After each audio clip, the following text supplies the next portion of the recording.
end of the journey. Ni zawadi ya aina gani ambao utayapata mwisho wa safari hii? Kwa sababu kuna taji. Paulo anasema in verse number 8, anasema ya kwamba now there is in store for me the crown of righteousness, which the Lord, the judge, will award to me on that day, not only to me, but also to all that have been able and are longing for his appearing. What kind of reward will you be able to receive? As a leader, as a man of God, as a Christian, what kind of reward will you be able to receive? Paul knew that the reward was awaiting.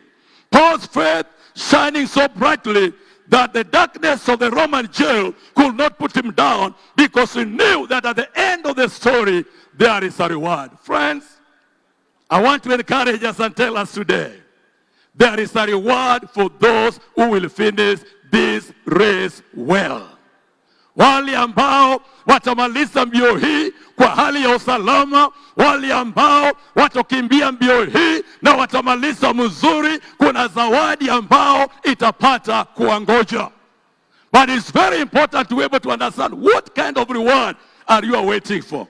Paul was awaiting for the reward that was coming from God. It will be a guaranteed reward, because it is a reward that is coming from the Lord. Our people have fought a good fight. They have come to a point of finishing their race. Now they are waiting for the time of reward. Sisi ambao tuko hai, sisi ambao bado tuko hai, jambo haya maina ni muhimu sana. Tutakumbukwa namna gani? Kwa njia gani ambao tutapata kuenda? Ni legacy gani ambao tutapata kuacha? Na la mwisho ni ya kwamba ni reward gani ambao tunatarajia ili tupate kuchukua. Let me tell you that all of us as we live, we are writing our own story. We are writing our own epitaph. At the end of the day, whatever will be said about us is what we have done when we are alive. And I want to conclude by saying this to the family. I can't say that I know what you are feeling. I can just imagine. But in all that situation where you are today, katika hiyo hali ambayo tuko ama muko siku ya leo, Mungu bado yuko pamoja nanyi. Ndio sababu Daudi anasema ya kwamba hata wakati ambao anapitia machungu ama anapitia ndani ya kaburi, lakini Mungu bado yuko naye. Na hata nyinyi nataka niwatie moyo ya kwamba katika hiyo hali kaya sahihi ambao mnayapitia, Mungu bado yuko pamoja nanyi. Na leo baada ya ibada, kila mmoja wetu tutakuwa tumeenda, but I have good news for you, ya kwamba kuna Mungu ambaye haendi, hatabaki na nyinyi, hatawatia moyo, hatajibu maswali ya moyo wenu, kwa sababu he said, I will neither leave you nor will I forsake you, because he's a faithful God that never leaves his people. So our prayer for you today, as the clergy, that may that God remain together with you. May the Lord hold your hands. May the Lord be able to protect you. May the Lord console you, even when all of us are gone. When you look around and you are not able to see anybody, may you see the hand of the powerful God. Shall we rise as we pray?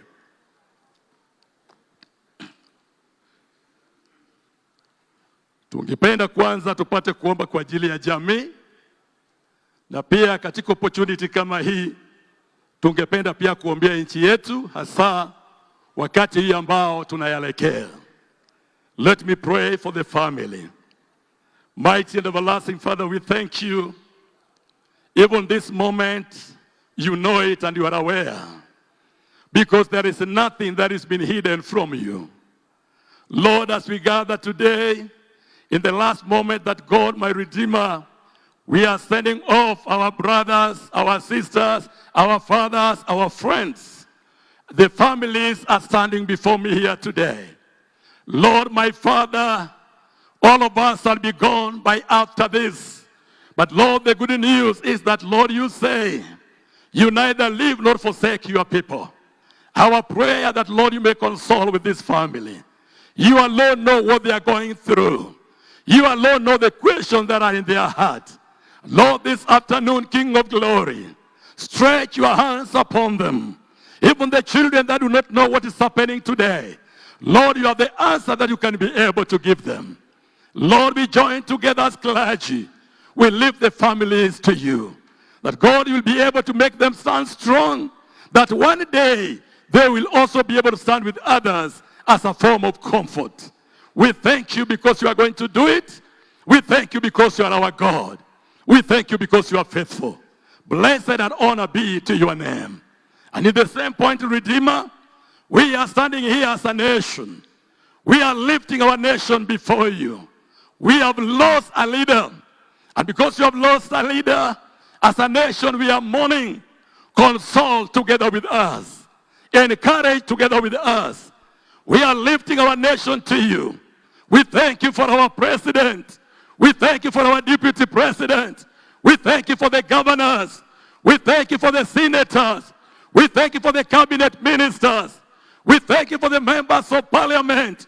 We thank you for the speakers. We thank you, Lord, my Father, for the MCAs and every leader in this nation. We are praying, Lord, that you may watch over them. Thank you for the nation of Kenya. In all the 47 counties, may your presence reign, Jehovah God. We refute every scheme of the enemy in the mighty name of Jesus. And we pray that God, my Lord, may your angels watch over this land. Even, Lord, as we look forward to the elections of the next year, how we pray that you join us together as the family of Kenya. May we speak the language of Kenya. May we speak the language of brothers and sisters. The way that you joined us together as Kenyans, even in the funeral of our brothers, continue joining us together. Father, we thank you. We bless you as we dedicate Kenya to you and dedicate the families affected to you in the name of the Father, the Son, and that of the Holy Spirit. Amen. May we be seated. Thank you very much. In this moment, I want to welcome Reverend Kaleke, who is going to lead us in the time of offering. Thank you very much. May the Lord bless you. May the Lord bless the family. May the Lord watch over you. Thank you. Baba wetu mtakatifu, kwa jina la Yesu Kristo, Mungu, sisi mbele yako kwa heshima kubwa yako Baba wetu tunakushukuru. Baba, tunaomba kwa jina la Yesu utubariki. Mungu wetu mbele yetu, Baba wetu, tunakuja na sadaka yetu katika jina la Yesu Kristo. Na Baba, ninaomba utubariki. Naomba Baba wetu kwa ajili ya familia zetu, Mungu, kwa serikali yetu na kanisa lako na watu wote, mfalme wetu wa mbinguni. Sisi Baba tunaleta umoja wetu, na Baba tunatoa saka zetu na sadaka yetu ili Mungu weze kutubariki pamoja. Mungu wetu, ni heshima kubwa ambayo umetupatia sisi, mfalme wetu wa mbinguni, na kwa heshima hii mfalme wetu tunasimama mbele yako na kukushukuru. Asante kwa kila mmoja wetu Baba wetu wa mbinguni, tunapokuja mbele zako na kulete sadaka yetu. Katika jina la Yesu Kristo naomba na kushukuru. Amen. Tunapoenda kuabudu Mungu na matoleo yetu, naalika ashas wote waweze kuja mbele. Tutasimama tuweze kuimba wimbo ambao unasema yetinde nyulindoywa. So tunapoenda kutoa matoleo tunaweza kusimama.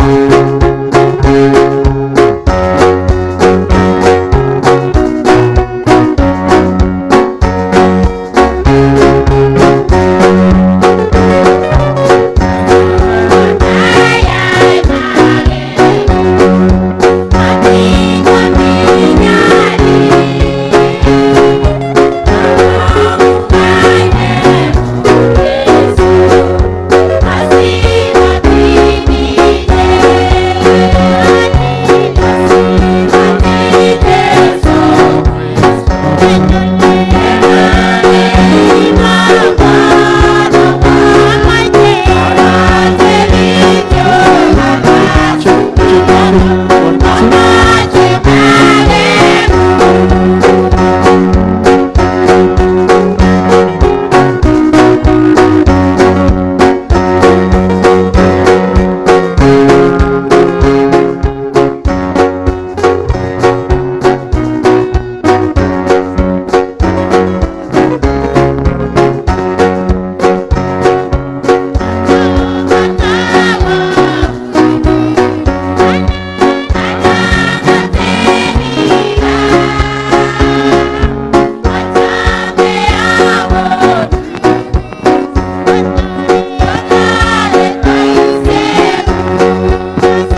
Asante sana kama tuja hand over kwa Bwana Gitonga, ningependa nilete Pastor ya Ng'eno ili ajulikane, mchungaji ambaye alikuwa mchungaji wa Ng'eno wa kanisa letu la Kibaptisti hapa.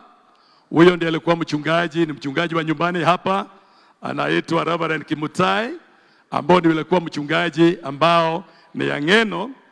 Na wakati leo asubuhi tukikutana na yeye, Bwana Rais alisema ya kwamba Ng'eno alikuwa na ndoto kwa hiyo kanisa lake, na hiyo ndoto ya Ng'eno amesema Rais ukamilishie yeye, kwa sababu wewe ndio sasa nakuona mkiwa na governor na ndoto ilikuwa ni ya kwamba wajenge kanisa hapa mashinani, ili next time tukikuja tupate kama kwaya iko na nguvu na kwaya inafanya kazi kwa nguvu, kwa sababu amesaidika.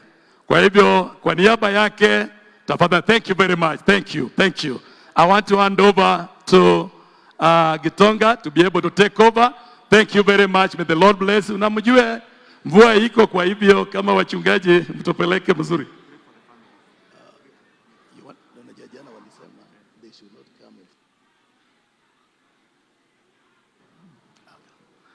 Asante. Bwana Gitonga ananiambia ya kwamba familia wasimame tena tuwaombee. Kwa hivyo naomba familia tusimame tena. Not bad, maombi ya choki. Kwa hivyo familia tunaomba msimame. Unajua pengine kuna roho amenena na yeye tena, lazima tuheshimu hiyo. Amen. Na kilaji naomba tusimame, tuungane pamoja kwa maombi kwa ajili ya jamii. Kwa hivyo wacha tuamini na tuombe. Baba wetu na tena Mungu wetu, mbele yako ni watoto wako ambao unawajua na majina yao. Bwana, wakati kama huu wanapitia mambo machungu mno. Kuna maswali wako naye ndani ya moyo yao ambao hata sisi wachungaji hatuna jibu. Lakini wewe Mungu, kwa sababu wewe ni Baba na wewe ni muumbaji wetu, Baba unaweza kuwapatia jibu.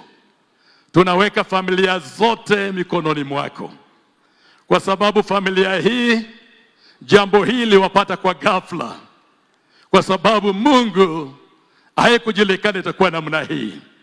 Lakini wewe Bwana, kwa sababu neno lako linasema hakuna chochote tatutenga na upendo wako, na Paulo akahesabu njaa, akahesabu magonjwa, akasema kifo, na akasema kwa haya mambo yote sisi ni juu ya washindi.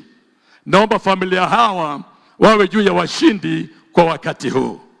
Tukiondoka hapo mahali hapa Bwana, baki pamoja nao, ukawalinde, ukawabariki, ukawafariji, ukaonekania katika kila hatua katika maisha yao. Mungu wetu, ukitenda haya tusikie ushuhuda, sifa na utukufu itakurudia. Twakupenda kwa sababu wakati wote tumekuita unatenda makuu. Baba, tenda, jina lako likapate sifa, kwa jina kula Yesu Kristo tunaomba na kuamini. Amen. God bless you. Thank you. Come and take over. Jambo tu ni ya kwamba weather ni mbaya, kwa hivyo msiache kilaji wanyesewe kwa wakati lile. Amen. God bless you. Tupigie makofi wachungaji tafadhali kwa kazi ambayo wamefanya njema kutuongoza vema. Your Excellency Dr. William Samoei Ruto, President and Commander-in-Chief of the Kenya Defence Forces, Your Excellency Professor Kithure Kindiki, Deputy President of the Republic of Kenya, the Speaker of the National Assembly, all members of Parliament led by the majority leaders, the National Assembly and the Senate, the governors present led by the Governor Narok County, all cabinet and principal secretaries present, all mourners that have come to pay their tribute to our loved departed ones. Your Excellency would like now to eulogize our departed loved ones who are here, and allow me to start with the family of Honorable Johanna Ng'eno. So allow me to invite the family who we had agreed would represent and come and just stand here as we do the eulogies, or eulogize them with a tribute. And the tribute is going to be handled or read by Nayanoi Ngeno Ntutu. Tuwapigie makofi tafadhali wakija, the family, the immediate family of Honorable Johanna Ngeno, to pay tribute to the Honorable departed Johanna Ngeno. Karibuni.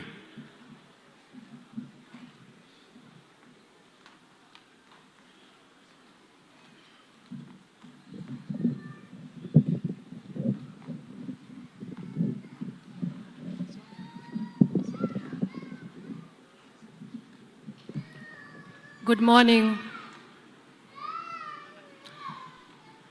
I'm going to read the tribute.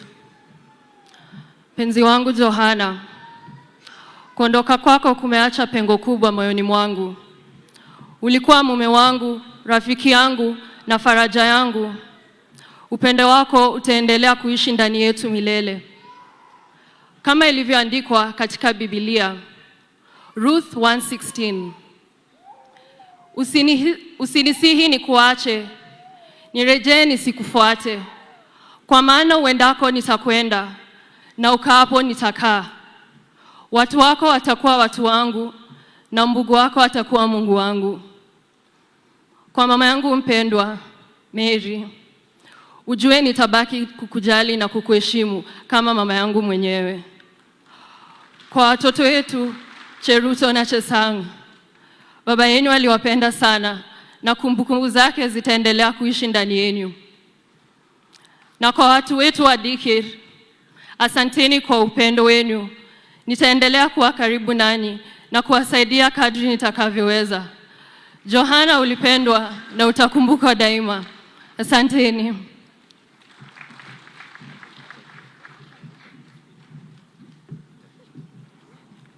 Asante sana. Asante sana Mheshimiwa Rais. Kwa majina naitwa David Ngetich, ambaye mimi ni mtu wa familia. Mimi ni ndugu ya baba ya Mheshimiwa Ngeno. Tunasema asante kama familia kwa vile ulitushika mkono wakati tulikuwa na ugumu, wakati Mheshimiwa Ngeno alituacha.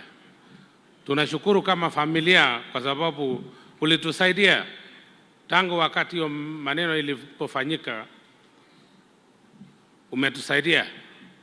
Mheshimiwa Rais, tunasema kama familia, Johanna Ngeno is a hero na alitusaidia sana. Kwanza Mheshimiwa, kwa familia, Mheshimiwa Johanna Ngeno alikiacha. Wakati alipomaliza shule, tulikuwa na dada yake ambaye anamfuata, tulimpoteza.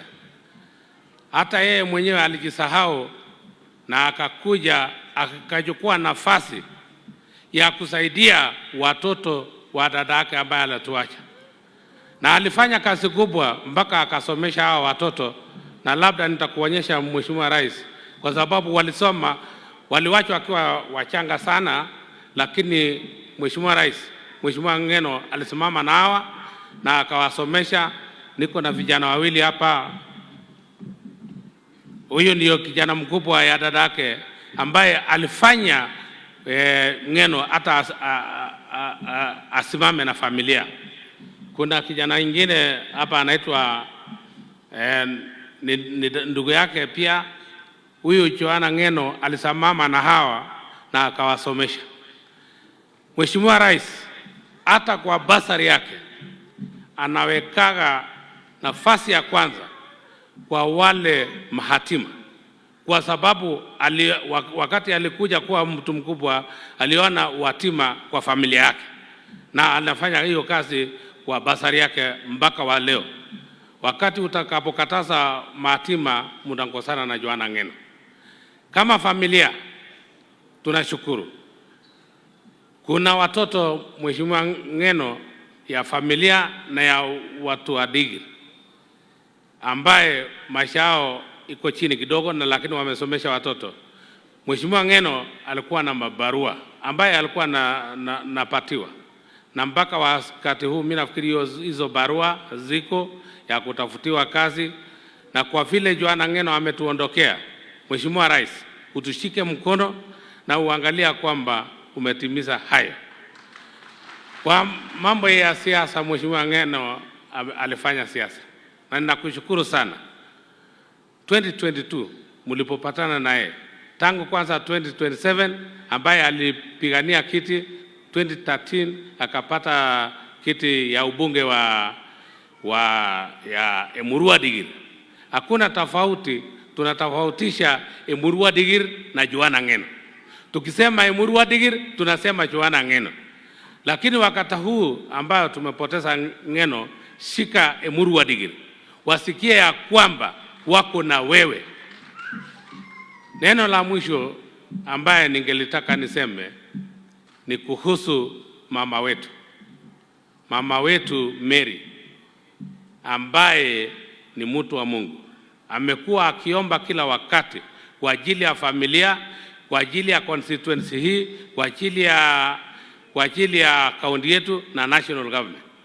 Huyu mama amekuwa mama ya kuomba. Wakati ya Jumamosi, Joanna Ng'eno hataondoka kwenda kila mahali kabla amsalamie mama. On Saturday, yeye mwenyewe alikuja kunywa chai na mama na kijana hao mkubwa anaitwa Paulo, hao watatu. Baadaye Joanna Ng'eno akamwambia mama, kwa sababu anajua mama anaomba sana, akamwambia mama, mimi nataka uniombee. Wakati mama alianza kuomba, aliomba, kabla kumaliza kuomba ndege ikafika, na mama aliendelea mpaka ndege ikatua.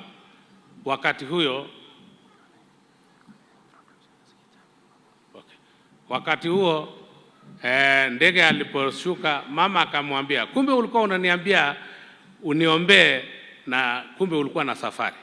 Joanna Ng'eno alicheka na akasalamia mama, akaenda wakati alienda kuanguka.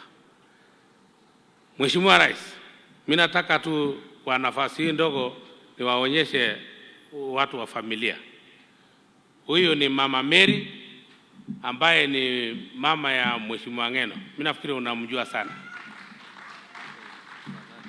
Huyu ni ndugu yake anaitwa Paulo Ng'eno na ni kijana mkubwa kwa familia.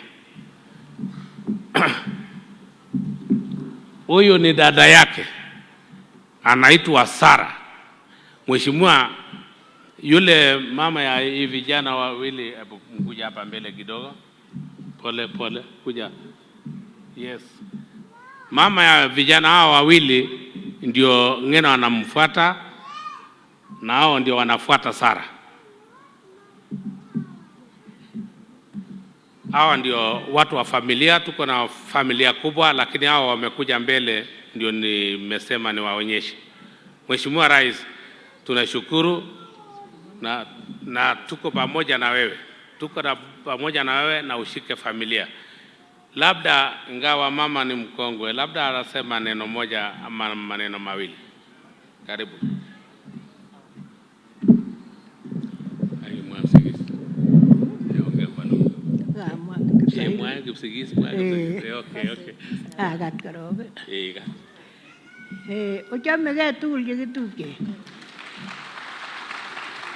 Abaibai mising amun kimi tugul kiamdoi rirek ko en iman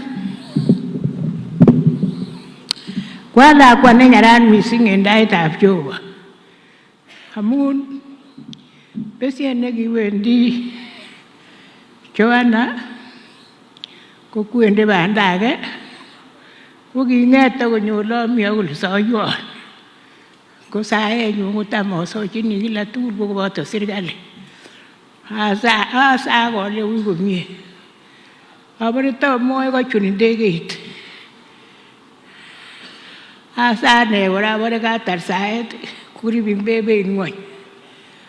Ole Joanna, yukeli asa komur oret ndegeit kororyo kole komur oret konyone.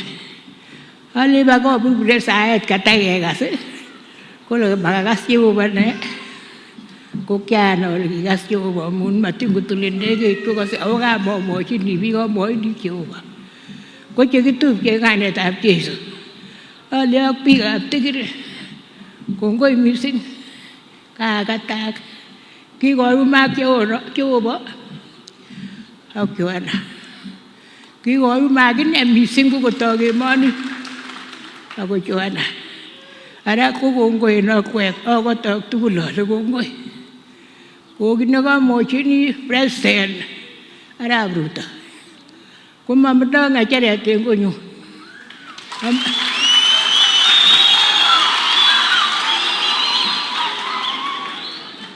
Momondo ng'echeret en konyu nemotinye lagok chekikosomesan Joana. Ako kikosomesan tugul, momi lakwet nemotinye degree. Kobate kityo konu tugul asikoker nekokochi konam ng'echeranito. Ko ng'olyon any notinye ko noniton wekse ng'echeret konyone ka momondo. Ko kongoi mising ng'olyon nenyun nekamwa ko noniton ale wekse ng'echeret konyone ko kokose biikab tigil tugul ak kokose bororiot tugul kokamwa ale nyone ko ng'echeret amun atinye lagok chebo lagokyuk kora amoche konam ng'echerani. Amun betut nekimoche wikit agenge sikonyokwo Joana ko kikiborbon kimuton biikab serikali akoleon nyonam ng'echeret. Ale ainon? Kole President. Ale ane? Kole inome. Kikimutan akobwototi ale kalyan bichu sikondeon oik President neko karawositu. Amuche abois? Awe anyok sikibet nekakinaman eunek akebe. Akobwoti kityo ale kalyanan ng'alechu. Kebe man kemi oret atelel kiten asir nguno. Koyasir wany akosisikany ale Jehova kalyan. Kalyan o Jehova. Kosisikei Jehova tole letamite kwa. Kole ame kou nonito. Ko nguno chekitupche kwamut kowo abwat ale abere kitakomwowon kele kobo koku ng'echeret. Ana kialen akwek sikelyon inam ng'echeret komawo kole kabakach lakwaninyu ng'echeret. Konaman kele ainon inye nenameche ng'echeret. Ko kamwowok any ale nguni ale ak biikab tigiri kong'eten serikali tugul ng'echeret komawendi buch. Kingele onam ko kikingen atinye lagok chenome mane. Mayama ng'alechoniton yome Jeiso chetenjon en kainetab kwanda ak werit ak Tomiriet netilil. Inasa agenge inasa Kiptayat nenyon Jehova ak werit ak Tomiriet netilil. Kongoi Kamuktaindetab Israel. Kongoi amun koiribech kot ko nguni kemi ak tupchosiechu tugul kechomegei. Kwandanyon Jehova ingen kit agetugul, rirek chekitinye kosikaigaech ak ikaigai serikali. Amun manegen nerire, rirtos serikali ako rirtos biik. Kamuktaindenyon Jehova, telelchi serikalini en Kenya, telelchi biikuk en Kenya. Ribikuk Kamuktaindenyon amatingwochi biikuk ng'otibindab karisiekab bonwekwak chebendote. Ikochin kobendaten en Kamuktaindenyon ak inam steering en karisiek chebune. Kwandanyon Jehova kasa akobo chebune karisiek en bet ak kemoi. Kasa akobo chebune ndegeisiek en bet ak kemoi. Kasa akobo chebune melisiek en bet ak kemoi. Akolen Jehova rib bichu en kwandanyon. Tononchi bichu, tononchi serikali sikoburkeit emoninyon bo Kenya. Amen. Kole Jehova inye.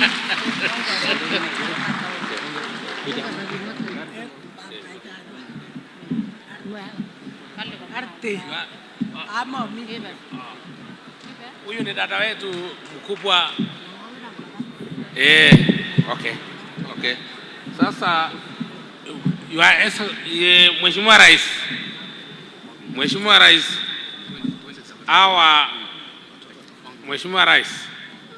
hawa ni watoto wa Mheshimiwa Ng'eno. Hawa wasichana watatu ndio huyo mama yao, kwa sababu ni kitina mima kwa familia ndio alikuwa ni wa mwisho. Na tunashukuru sana. Asante sana. Asante. Mheshimiwa Rais, familia inayofuata ni familia ya mwenda zake Wycliffe Rono anayejulikana kama SportsPesa, na atakayetusomea tribute yake ni Lydia Rono.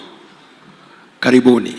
Hadi kifo chake amekuwa mtumishi kwa serikali ya Mheshimiwa Ole Ntutu. Karibu.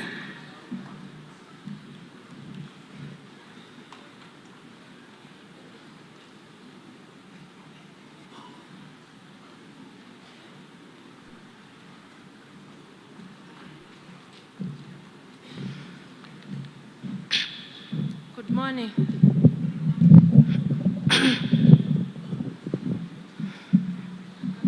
I am going to read the tribute. Before I say anything else, I want to sincerely thank our President, our Governor, the leaders present here today, our friends, neighbors, and the entire community. During this very difficult time, you stood with us, your presence, your prayers, your comforting words, and the support you have shown our family have given us strength when we felt weak. We may not be able to thank each one of you individually, but please know that your kindness and compassion will forever remain in our hearts. My husband was not just my husband, he was my best friend, my confidant, my protector, and the greatest blessing God gave me. Through every season of our life together, he stood beside me with love, patience, and strength. He held our family together with kindness and wisdom, and he loved us in a way that made us feel safe, valued, and deeply cared for every single day. I will forever cherish the simple moment we shared, the laughter in our home, the conversation led into the night, the dreams we built together, and even the challenges we faced side by side. Those memories are treasures I will carry in my heart for the rest of my life. He was an incredible father, a loving partner, and a man whose goodness touched so many lives. Our children looked up to him with pride, and every day I saw how proud he was of them. His love for his family was deep and genuine, and that love will continue to live on in us. Though his journey on this earth has come to an end, his spirit, his lessons, and his love will remain with us always. He has left footprints on our hearts that time can never erase. My dear husband, thank you for loving me, for walking this life with me, and for giving me family and memories that will forever be precious. Saying goodbye is the hardest thing I have ever had to do, but I take comfort in knowing that love never dies. Rest well, my love, until we meet again. Thank you.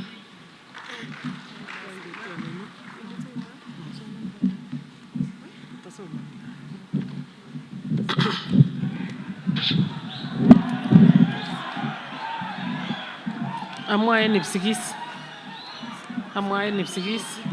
So amache amwa pole lakwenyun Wycliffe Kiprotich Rono SportsPesa. Amache amwa mutyo mising kokibet. En betut nekimondo kokileo mam kait ndegeit koleonenin nanamanda. Ale iwendi ano? Koleon wendi ndegeit ni Mogondo. Ana ale wendi kora Mheshimiwa Joanna Ng'eno. Ale oba komie. Akoleon sioribwon gaa. Koleon ribwon cherakani tindo ak kole aribwon ngetab kamni nekomioni, kole asiker ale siamut kerichek nguni, ak kole asir keng'alal baadaye. Akoi yon ko matakeng'alal age. So amache amwa pole kabisa en konyun tugul, en laakyuk, en kokwet, en family, en kora serikali. Kokibet chito nekoming'in, Gavana Ndutu, pole.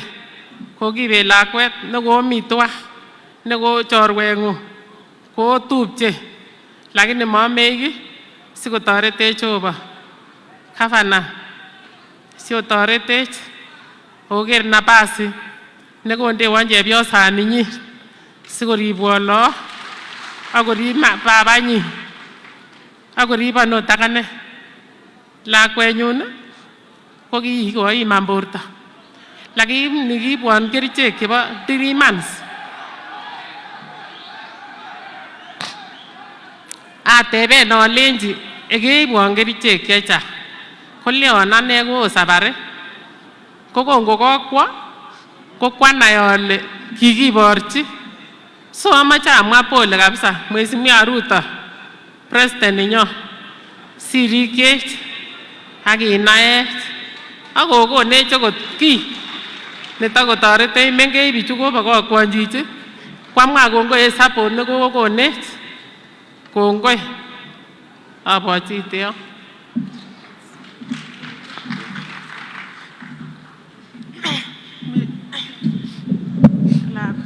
Lakwanito nebo sport pesa delete komoche sikomwa tributes nebo babanyin.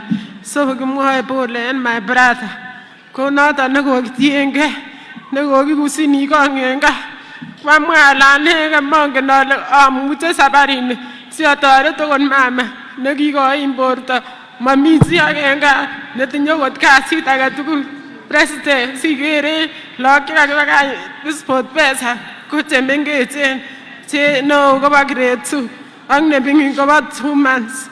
Kirircho ak serikalit so kerech ak kotoretech. So lakwani komongen ot kole kokwo kwanda kocheng'e, kongoker pichait kobore nini baba, omutane limi baba. So kimoche sikobit kosoman tributes nebo babanyin.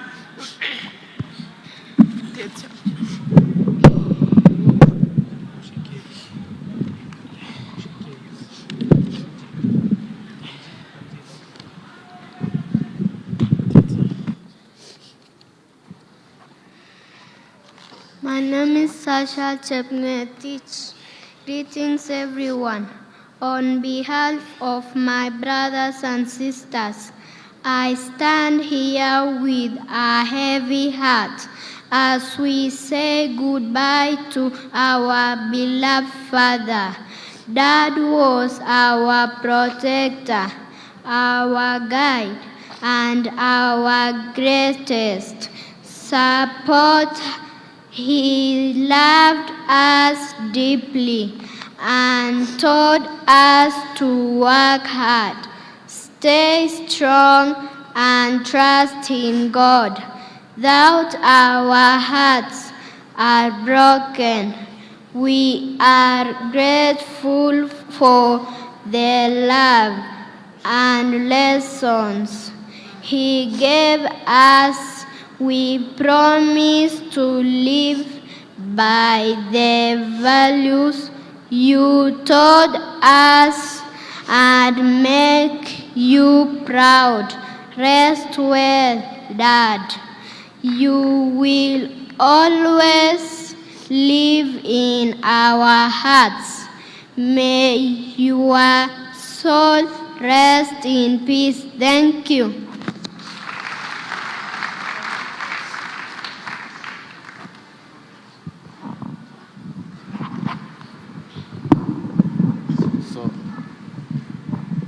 Excellency, the President,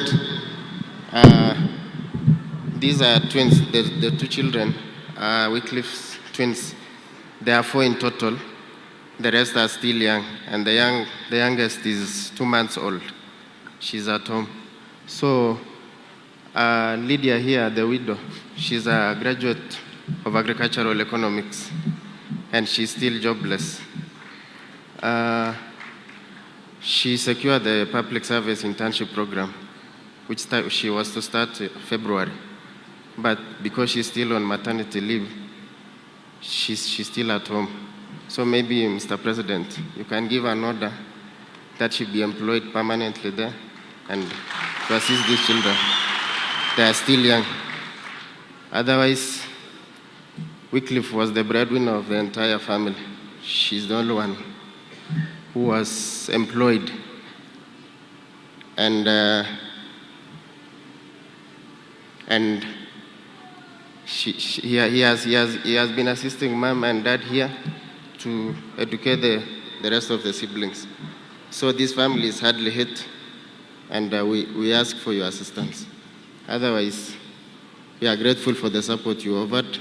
And maybe just to say something, the reason why Wycliffe was nicknamed SportPesa is because he's someone who loves taking risks. He was a risk taker, and that's why people loved calling him SportPesa.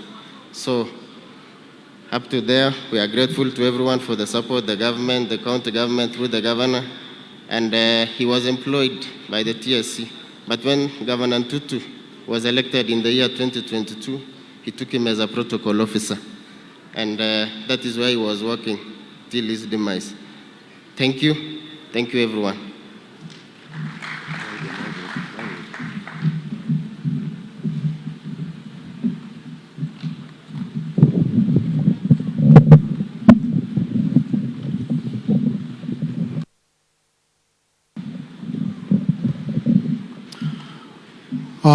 Your Excellency, sir, allow me to call on stage the family of the late Robert Kipkoech Keter, aka Carlos.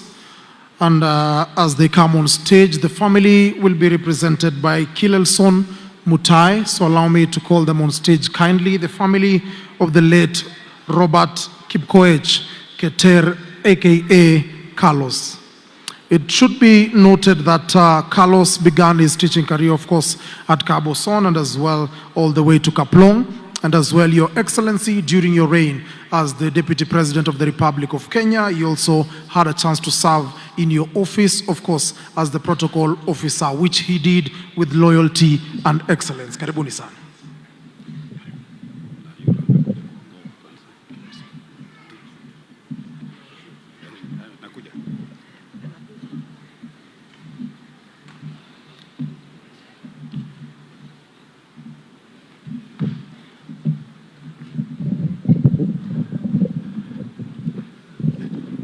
Your Excellency, the President of the Republic of Kenya, and all protocols observed, here before you is the family of our brother Robert Keter, better known as Carlos. So we are here, we'll have very quick tributes from Emmanuel, Mama Ashley, the sister, and our mother here, very quickly.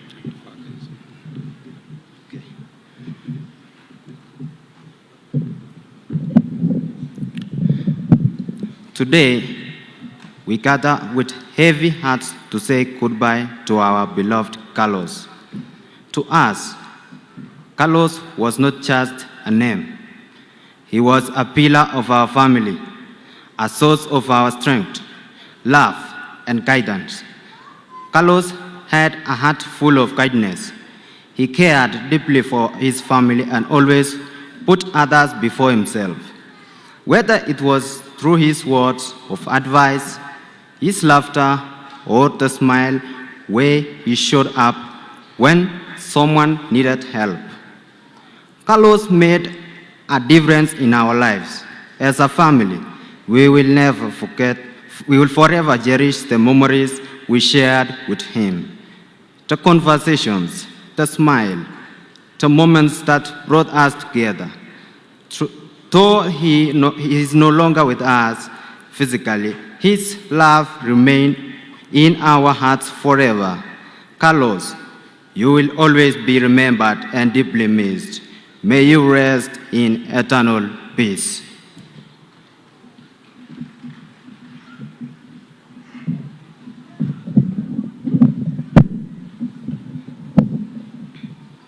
The family of late Carlos wishes to express its sincere and heartfelt gratitude to the government for the honor and support shown to our family during this difficult time. We greatly appreciate the pledges made towards providing job opportunities for members of our family and support those in school since Carlos was paying school fees for them.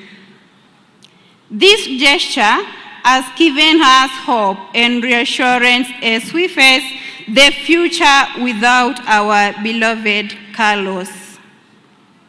Your commitment to supporting the family reflects compassion, respect, and recognition of his life and legacy.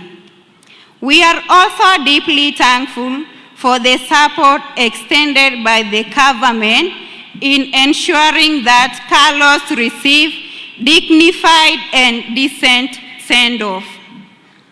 The assistance, coordination, and respect demonstrated throughout the funeral arrangements meant a great deal to our family and helped us honor his memory in a meaningful way.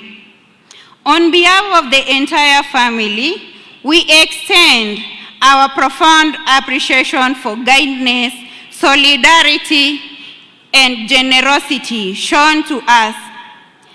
Your support has comforted us during this time of grief, and we will always remain grateful. May God bless you all. Rest in peace, our heroes. We will forever remember you. Thank you.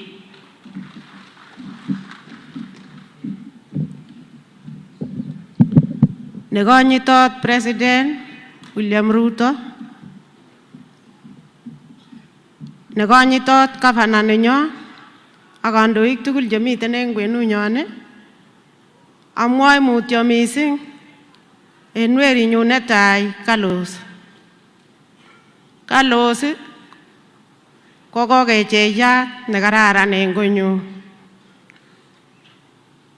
Kiong'ololchi keny amun kimi taban ole oyomengei ak Mheshimiwa Ngong.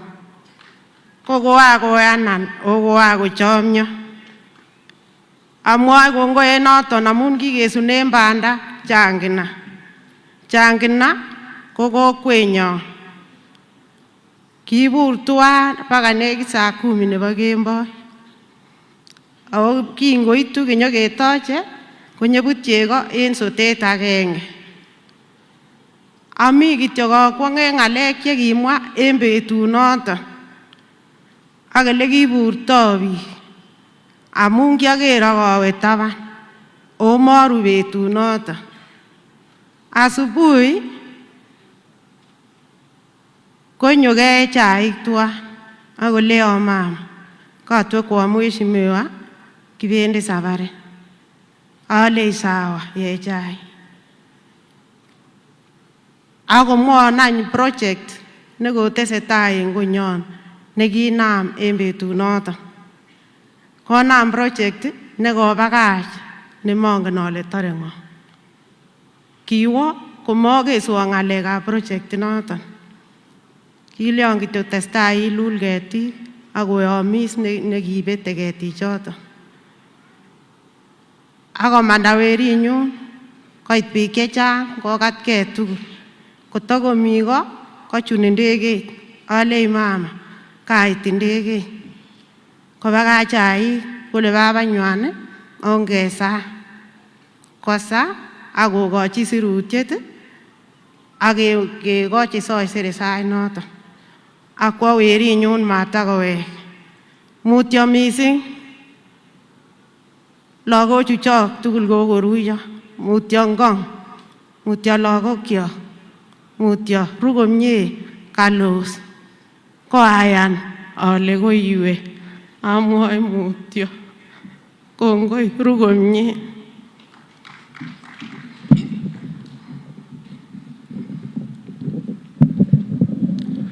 So, Your Excellency, the project Mama here is talking about is a house that Carlos planned to build for his family, for his parents. So that is the request she's presenting to you, sir. My name is Kelelson Mutai.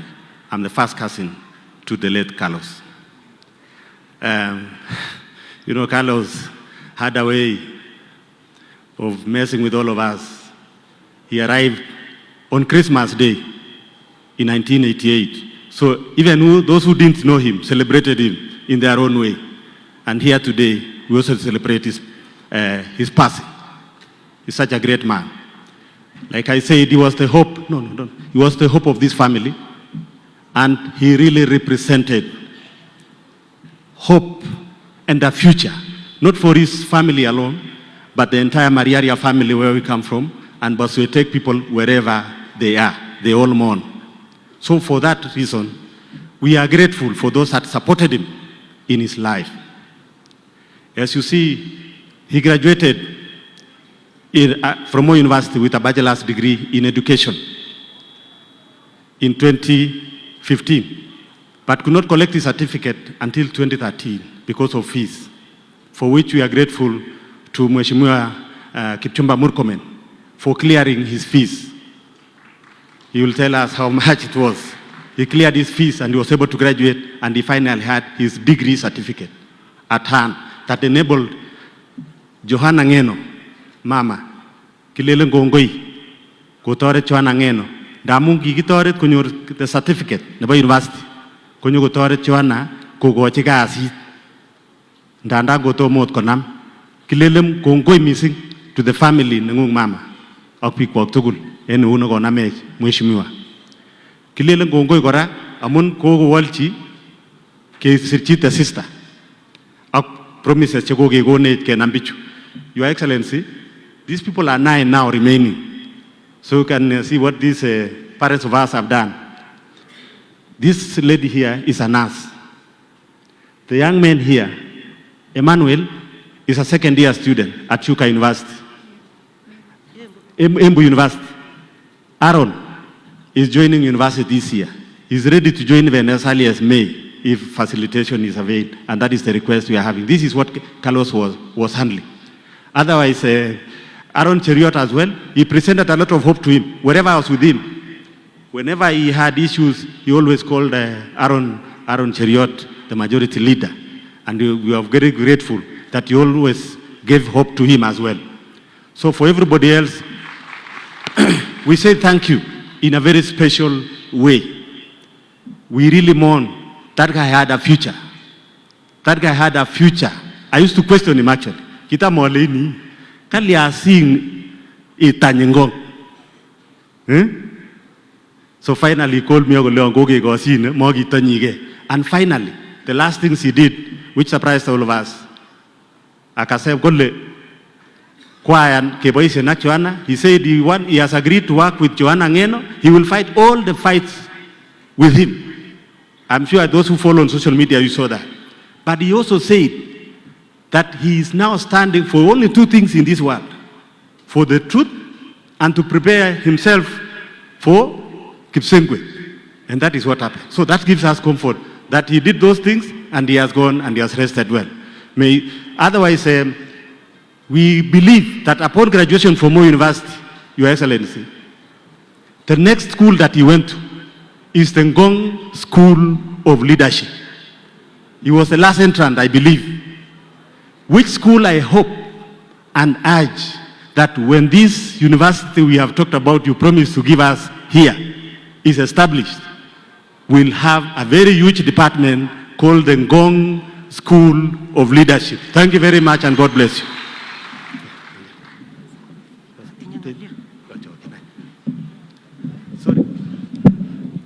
Amoy Gongoi, Our Excellency President.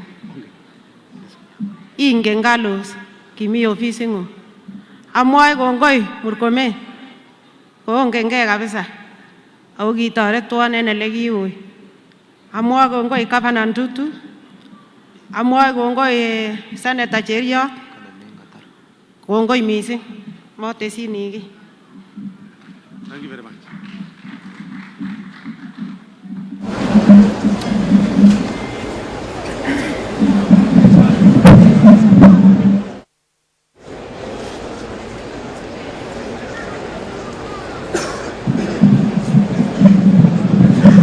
Excellency, the next family, and I'm going to introduce you on stage to pay tributes to their loved one is the family of Nicholas Kiplangat Koskei, the man who captured memories, he captured images and made memories. So tafadhali, nitaenda kumkaribisha Leonard Kiprono, Sam, and the family to pay tribute to their loved one. Karibuni sana.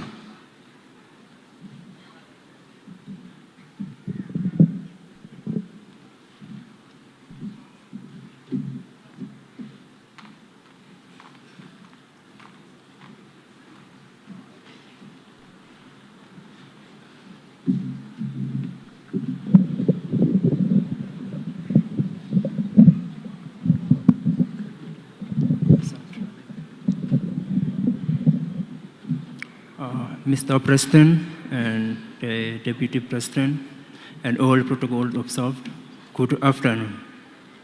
My name is Leonard Kiprono Sang, a brother to Nicholas Koskei, and here is my family. And to the person who is going to read the tribute, I'm going to welcome Petty to read the tribute on behalf of the family.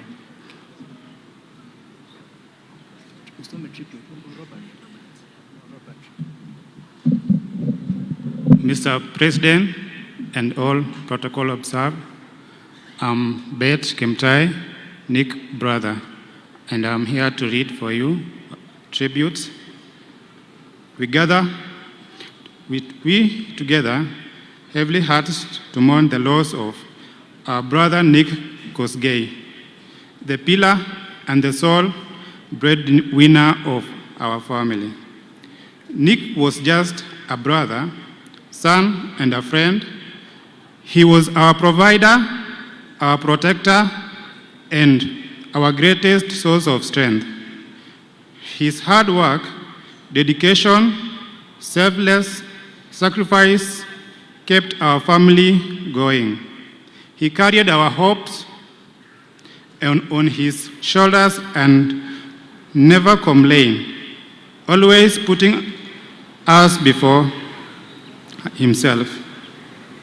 Rest in peace, Nick. You fought a good fight, you never rest, and you finished strong. We will forever honor you, cherish your memory, and strive to uphold the value you lived by. You will always be our hero. His Excellency, as you have heard earlier through our governor, Mr. Honorable Ntutu, Nick ndiye alikuwa kijana tuliyemtegemea nyumbani. Sisi kama familia tulitarajia Nick ndiye akuje abadilishe familia yetu, kwa vile mahali tunaishi saizi sisi tulitoka Narok, ndio maana mlisikia tunatoka saizi Bomet. Nick alipoanza shule, sisi kama familia, babangu na mama walijitahidi kuweza kumsomesha yeye. Ilhali alipokuwa akianza shule, shamba na vitu zote za nyumbani, all the resources, wazazi wangu walitumia kila kitu.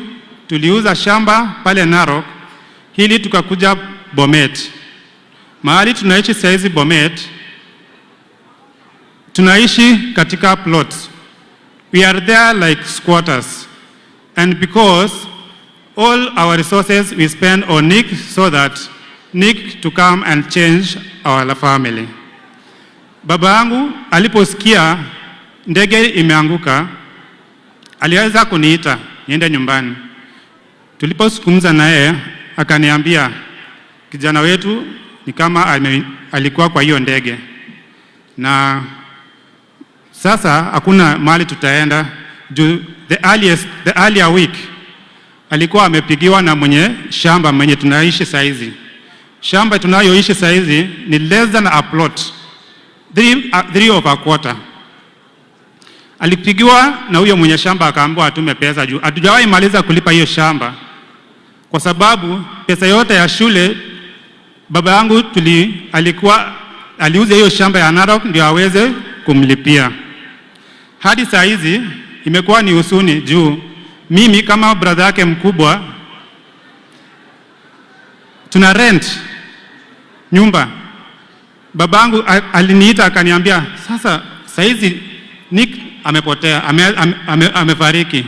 Nick tutamzika wapi? Kwa vile shamba tunayoishi haijakuwa yetu, hatuna title deed, ni agreement peke yake tuliandikiwa. Na landlord anataka pesa za the land seller anataka pesa za. Nikamtuliza na nikamwambia Mungu anajua mbele, na hiyo ni mpango ya Mungu. Na kwa hivyo His Excellency, tunaomba utuangalie kama familia, kama vile ulikuwa umetuahidi. Niko na sister yangu mdogo ambaye tumebaki pamoja nyumbani. Nick ndio alikuwa akimsomesha. Hiyo wiki ya Friday, on that Thursday, babangu alimtumia Nick message akamwambia shule itafunguliwa on Monday. Nick alikuwa alipe fee ya the whole year, juu shule alikuwa anatakiwa alipe fee. Kwa hivyo tunaomba mtusaidie kama county and na president. Asanteni. Mr. President, because of time, I would like to invite our father to introduce the family. Thank you.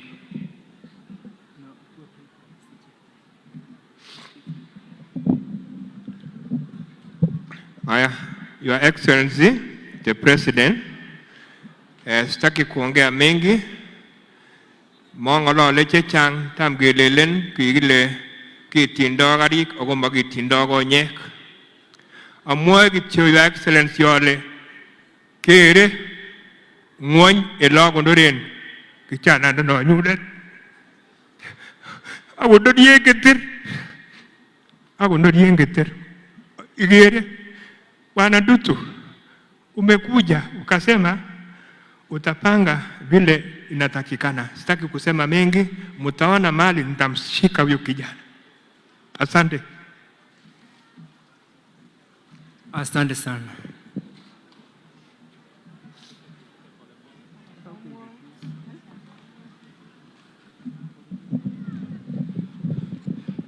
Asante sana Your Excellency, kwa ruhusa yako naomba niwaite familia ya mwenda zake Amos Kimngetich Rotich.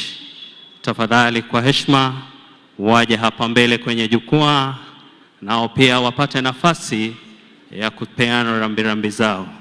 Atakaye waongoza Richard Langat ambaye ni mjomba wa mwenda zake, familia ya Amos.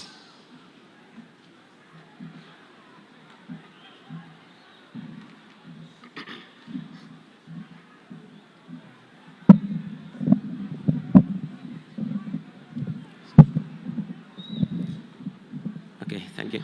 Thank you very much. Our President, the Deputy President, and all our leaders, and all protocol observed, I would like to take this opportunity to pay tribute to our departed brother, our departed son.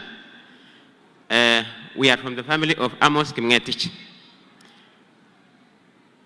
Amos Kimngetich was a Kenya Forest Service officer. He's only 23 years old. I think he's the youngest of all of them. Of all those who have perished, he's the youngest. And he's the second born to this mother. This is the mother of Amos Kimngetich. And these are the children, these are the brothers. This one and this one. So, Amos is the second born. Na ni kijana peke yake ambaye huyu mama amekuwa akitegemea. Na if you're passing, now that Amos has gone, this mother is very desperate. She has lost a breadwinner. I would like to give her a chance to say something.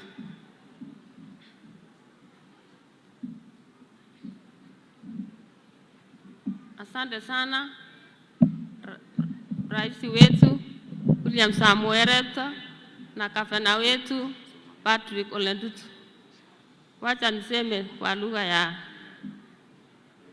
ama mwale mbole engi chana yat nekokibet Amos Kimngetich neko lakwet nekotegemeo en gaa. Lakwani ko koming'in kobo kenyisiek 23 years ko kikatoret en mheshimiwa en ele kikokerchech kole kiki biik che kikimi ng'wony. Kosirwan lakwani konomwon kole sikotoretech. Ko kakimut lakwani ko koker ng'wonindo neo missing. Ak akergee komomi kit nobo ot en emoni.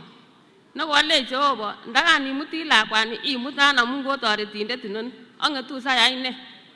Lakini kokolech Jehova amun koinye nekoibongoni chu tugul. Ko amwoun Arap Ruto ale momi kit netongen. Atinye lagok en sukul che kosomesoni Amos. Ngandan kotom koyai lakwani kenyisiat akotinye nekit 3 years ngesir koik a forest. Ko ng'alekab forest. Ko lakwani koborchingee korong kole amoche asomesan chekitupche si en betusiek alak konamun ak inye eun amun ane ateche family ne nenyun. Ko kotoreti lagok chemi sukul, kotinye lakwet nemi university, lagok oeng chemiten secondary. Ko kowo Amos ko koririo ko nebo man kole momi kit nekebo, kokeiku chokora kong'eten nguni. Takosomesane ng'o? Amwoun any our excellent Arap Ruto alenjin toreton kabisa indewon lakwa en lagochuchuk chu atinye nafas inon kobo Amos asitakorotwech moet amun kiku buch, kiku zero. Kot komiten ofisa wa forest range, mimi ni mama yake, tafadhali kama uone yani njia yote uweke mtoto mmoja yangu nafasi ya Amos. Komamwoe ki otoreton kityok asitakiburyen tugul en emoni. Kongoi.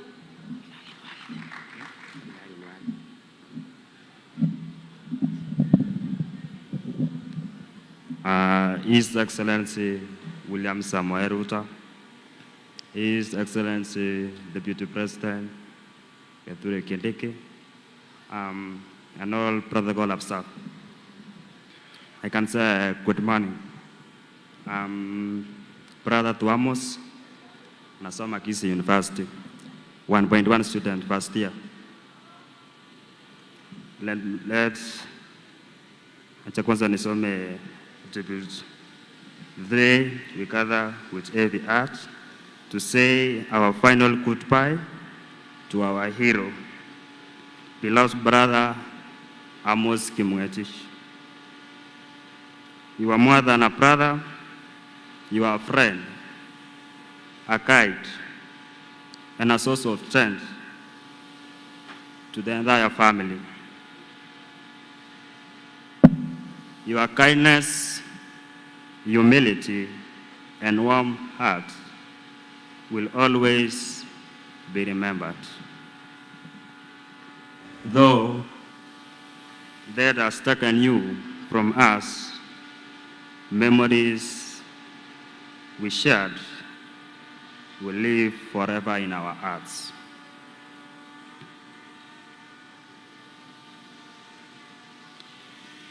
Your life touched many people, and your absence leaves great void that can never be filled. We thank God for the time we had with you as we lay you to rest. We pray that the Almighty grant you eternal peace. Rest well, our dear brother Amos. You will always remain in our hearts. Rest in peace, Community Associate. The last talk we had with our brother Amos ilikuwa Saturday, kabla hiyo nini itendeke. Alikuwa ananiuliza unitumia account namba ya shule, kesho nikulipie fee ya hii SEMS ya 1.2. Nikamwambia sawa, saa hii niko class, niende nitakutumia niende kwa nyumba. Kufika kwa nyumba stima ikapotea. That's nini Sunday. Asubuhi kaniambia huku nitumia ile account number, nikamwambia stima ilikuwa imepotea but ndakutumia saa, nikamtumia.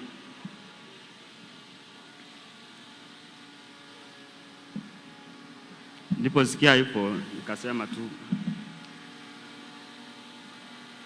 ni Mungu amepanga. Ni Mungu amepanga.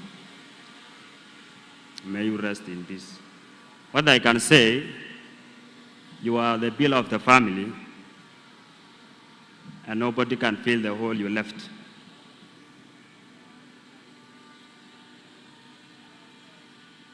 Now, because you have left Amos, I can say, so sad to say this, I hope to wear the shoes you are. I must. Nafaa nichukue majukumu yote ya familia. Mungu anisaidie. Mungu unisaidie. Amos hata kwa ameambia Madhe, kuna construction material liko mahali inafaa iletwe.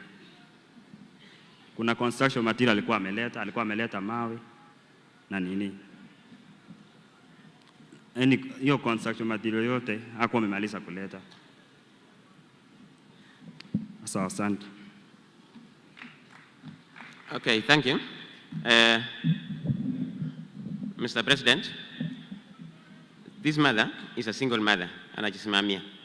Na huyu kijana ambaye ameshaongea hapa, ako Kisii University. Alikuwa anategemea huyu ambaye amelala sasa kwa mambo ya afisi. Sasa kuna mtoto ambaye yako form 4 na kuna mwingine ambaye yako umri wa degree form 3. Na huyu hako university sasa. Na tegemeo sasa amelala. I hope you have gotten. But all in all, we have been consoled. We have been consoled by the fact that death is such a lonely and a private matter that all others, however loving, can only be observers. We have seen them, they have gone, they have gone. We cannot help. We only say, fare thee well. Rest in peace. Thank you.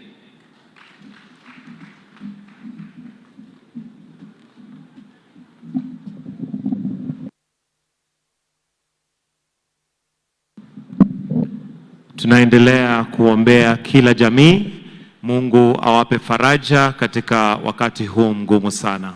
Mheshimiwa Rais, kwa sasa tungependa kwenda kwa nafasi ya viongozi waweze kutoa risala zao za rambirambi tukiendelea. Na niruhusu nimuite kiongozi wa walio wengi katika National Assembly, Mheshimiwa Kimani Ichung'wah, aweze kuendelesha hiyo nafasi. Na naomba tafadhali tuweze kuokoa wakati. Tumepata nafasi tayari tukaongea mahali pengine, kwa hivyo tafadhali tufupishe kwa heshima ya jamii ambazo ziko hapa. Karibu sana Mheshimiwa Ichung'wah. Asante Mike. Mheshimiwa Rais, Naibu wa Rais, observing all protocols already established, familia za ndugu zetu waliotuacha kiongozwa na familia ya Mheshimiwa Ng'eno, Carlos, Nick, Amos na Wesley, na waombolezaji wenzangu, hamjambo. Your Excellency, kwa heshima ya familia za ndugu zetu waliolala hapa, tumekubaliana kama viongozi. Mheshimiwa Spika alitupea wabunge wote nafasi ya kunena na kuomboleza na ndugu zetu kwa bunge la kitaifa, na juzi na jana pia viongozi wa kisiasa wamenena, na tumekubaliana kwa heshima na kwa utu kwa hizi familia za ndugu zetu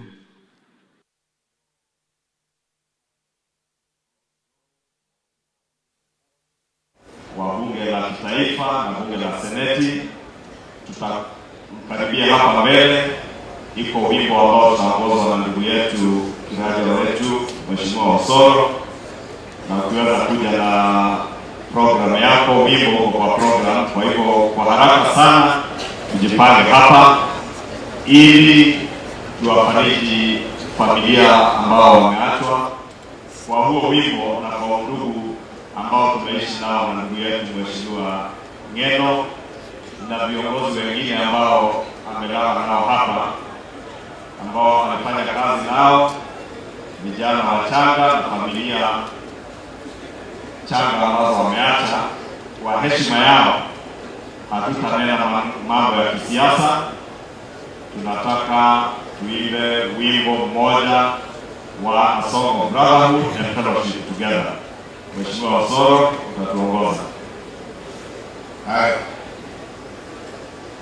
Asante sana. Tunaiba kwa Kiswahili kwa program tunasema Bwana u sehemu yangu. Hata wale waliotaiba soma. Bwana u sehemu yangu, rafiki yangu wewe, katika safari yangu tatembea na wewe, pamoja na wewe, pamoja na wewe, katika safari yangu tatembea na wewe. Mahali hapa sikufa ili niheshimiwe, na nikute mashaka sawa sawa na wewe, pamoja na wewe, pamoja na wewe, katika safari yangu tatembea na wewe. Uniongoze safarini, mbele unichukue, mlangoni mwa mbinguni niingie na wewe, pamoja na wewe, pamoja na wewe, katika safari yangu niingie na wewe, pamoja na wewe, pamoja na wewe,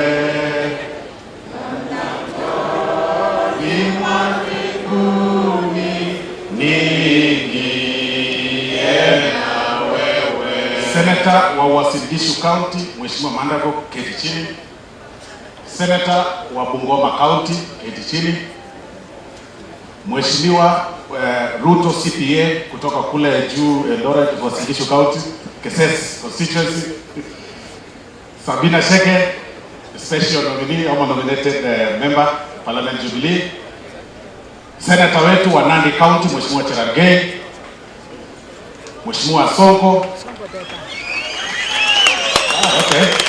Mbunge wa Mathera, Mheshimiwa Eric Wamundi. Kimkelio West Hillary, Mheshimiwa Hillary. Kutoka kaunti hii, Mheshimiwa Ken Aramat. Poleni, unajua. Mheshimiwa kutoka Special Elect Senate Bomet, Mheshimiwa Joyce. Mheshimiwa Cherorot kutoka Kericho County, Kimkelio list. Senator wetu wa Nyeri County, wa Matinga, Joseph Maklap kutoka the other side. Nasema yako ndio tumalize. Ole Ntutu, Narok County, mnamjua. Kimilu Kaiti, thank you very much.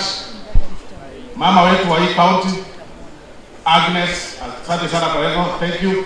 Musa Silma, mnajua yeye kutoka hapa. Mheshimiwa kutoka Uriri kule Migori County, Mheshimiwa Nyamita. Women rep wetu wa Nairobi, Esther Pasaris. Marakwet East na Mheshimiwa Gogoyo.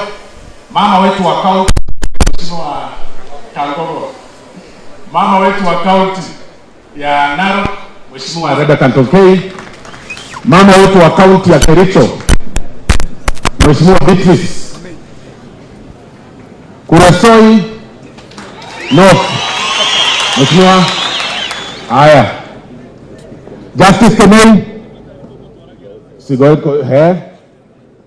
sema haraka haraka. DK kutoka Soi, Komingoi, Bureti, mama wetu ya kaunti ya Nyamira, Jerusha Momanyi, mama wetu ya kaunti ya Bomet.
Bomet Central. Mheshimiwa Pukose Endebes, mahali Mheshimiwa Ngeno alitoka ndio kukawa namna hiyo. Kalole kutoka kule Kaloleni. Thank you very much. Senator Baringo wetu, huyu mgeni Senator Baringo. Chemitei. Kutoka kule Taita, mama wetu wa county Haika, Mheshimiwa Lydia Haika. Wakili Toroitich kutoka Marakwet West, sorry. Sema constituency Nakuru what? Rongai constituency. Yes, unasema constituency ndio Nakuru. Chebol constituency. Misau Kiminini mnajua. Steve Mogaka kutoka West Mugirango. Mheshimiwa Kiborek. Yes. Haya. Mheshimiwa Mashukuru kutoka Kabete constituency. Betty Maina kutoka Murang'a County. Mheshimiwa wa Kuria West Mathias Robi, sio Kitayama. Senator wetu wa Trans Nzoia County. Senator nani? Yes, Alan Chesang. Mbunge wa Njoro Single Constituency, Mheshimiwa Charity Kadhambi.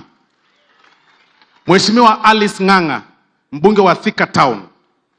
Mheshimiwa Marian Kitan, mbunge wa Aldai Constituency.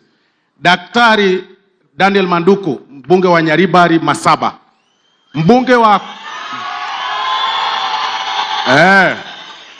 huyu mnajua yeye, Kuria Kimani, mbunge wa Molo. Mheshimiwa Janet Tienei, mbunge wa Taribo. Professor Baritok, mbunge wa Moiben. John Waluke Sirisia anasema anatoka Pungoma. Chesumeu Paul Biero mnamjua. Na Mheshimiwa Kawanjiko firstborn wetu wa UDA kutoka Kiambaa. Thank you very much. Na huyu ni senator wetu wa Kericho, Senator Aaron Cheriot. Haya, asante sana. God bless you. Na mimi ni Osoro. Asante Mheshimiwa Osoro. Wale wengine ambao wamebaki hapa wakiongozwa na Mheshimiwa Kitilain Tutu hapa, Mheshimiwa Meli, Senator kando kidogo, Mama Tongei, Mama County wetu, Mheshimiwa Oscar Sudi, Mheshimiwa Cherorot, Mheshimiwa Rindikiri Mugambi, Mheshimiwa Senator Sigei, Mheshimiwa Mandazi na Mheshimiwa Kaikai Bisau. Hii ndio committee ambayo walituongoza kwa bunge kwa kutuandalia maandalizi ya mazishi haya. Nataka tuwapigie makofi ya kilo kwa kazi nzuri waliofanya. Na Mheshimiwa Rais wakati speaker aliwapea kazi chini ya wenyekiti wa Mheshimiwa Meli, co-chaired by Sigei and deputized by the Vice Chair of the Housing Committee, Mheshimiwa Rindikiri, alituuliza maandalizi ya mazishi ifanywe yote bila ubaguzi, ikiwemo ya Mheshimiwa Ngeno na hawa ndugu zetu wengine ambao waliaga dunia pamoja. Nataka kwa heshima nimuulize seneta wetu wa Narok aje kwa niaba ya hao viongozi wote atupe risala ya rambirambi.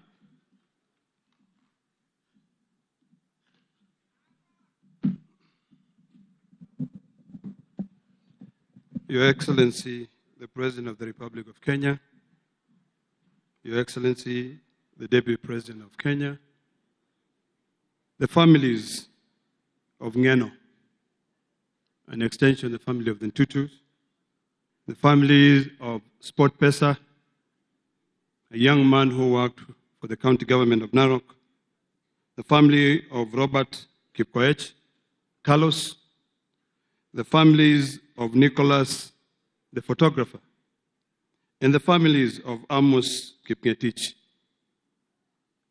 I mourn with you.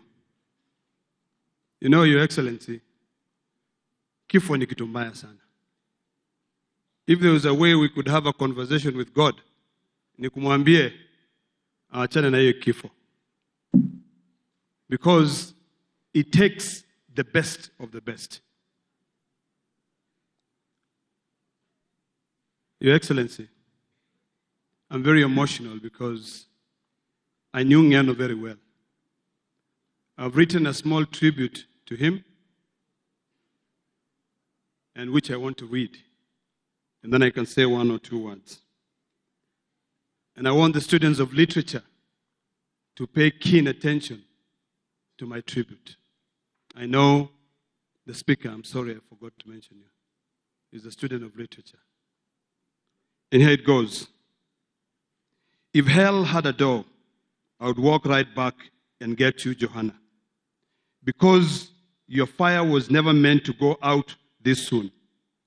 You burned too fiercely, too bright for your people, for your land, for justice itself. Today, Joanna, we stand broken, but not defeated. Because you didn't teach us how to surrender, you taught us how to fight. You taught us to be fearing. You faced eviction, not as a man running from power, but as a shield standing in front of the powerless. From the Mao Forest to the borders of Masai Mara and Kuria, your voice thunders like a storm refusing silence. You carried the pain of your people in your chest and turn it into courage that frighten those who profit from fear. The sky may never claim you in life, in fire, and steel, but your spirit, that restless, defiant flame, still walk among us.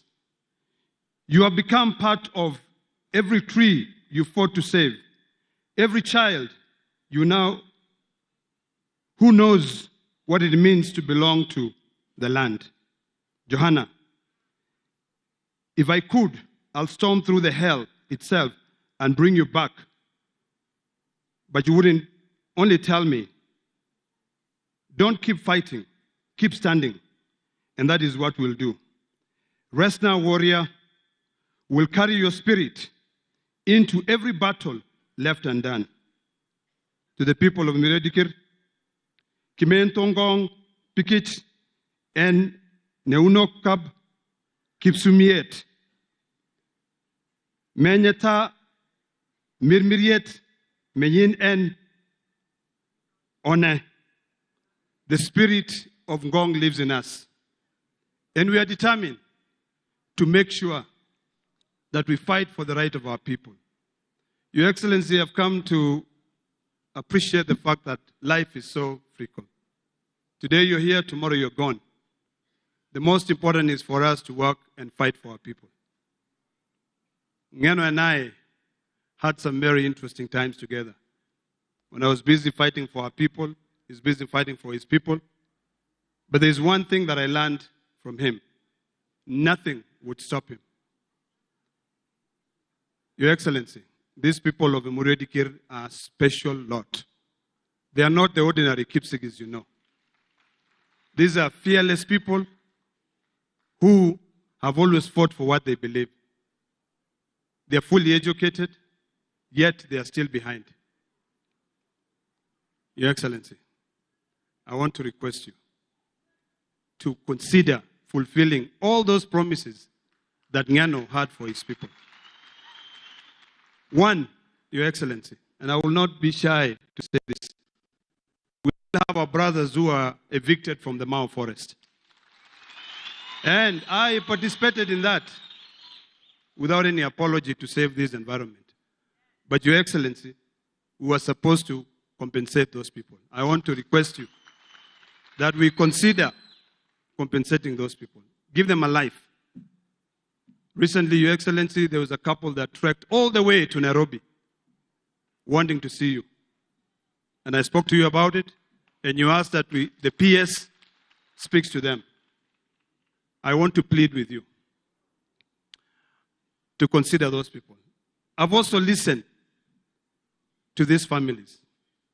And Your Excellency, as a senator of Narok County, I want to request you to for these people. Now, Mr. Speaker, you are the chairman of the Parliamentary Service Commission.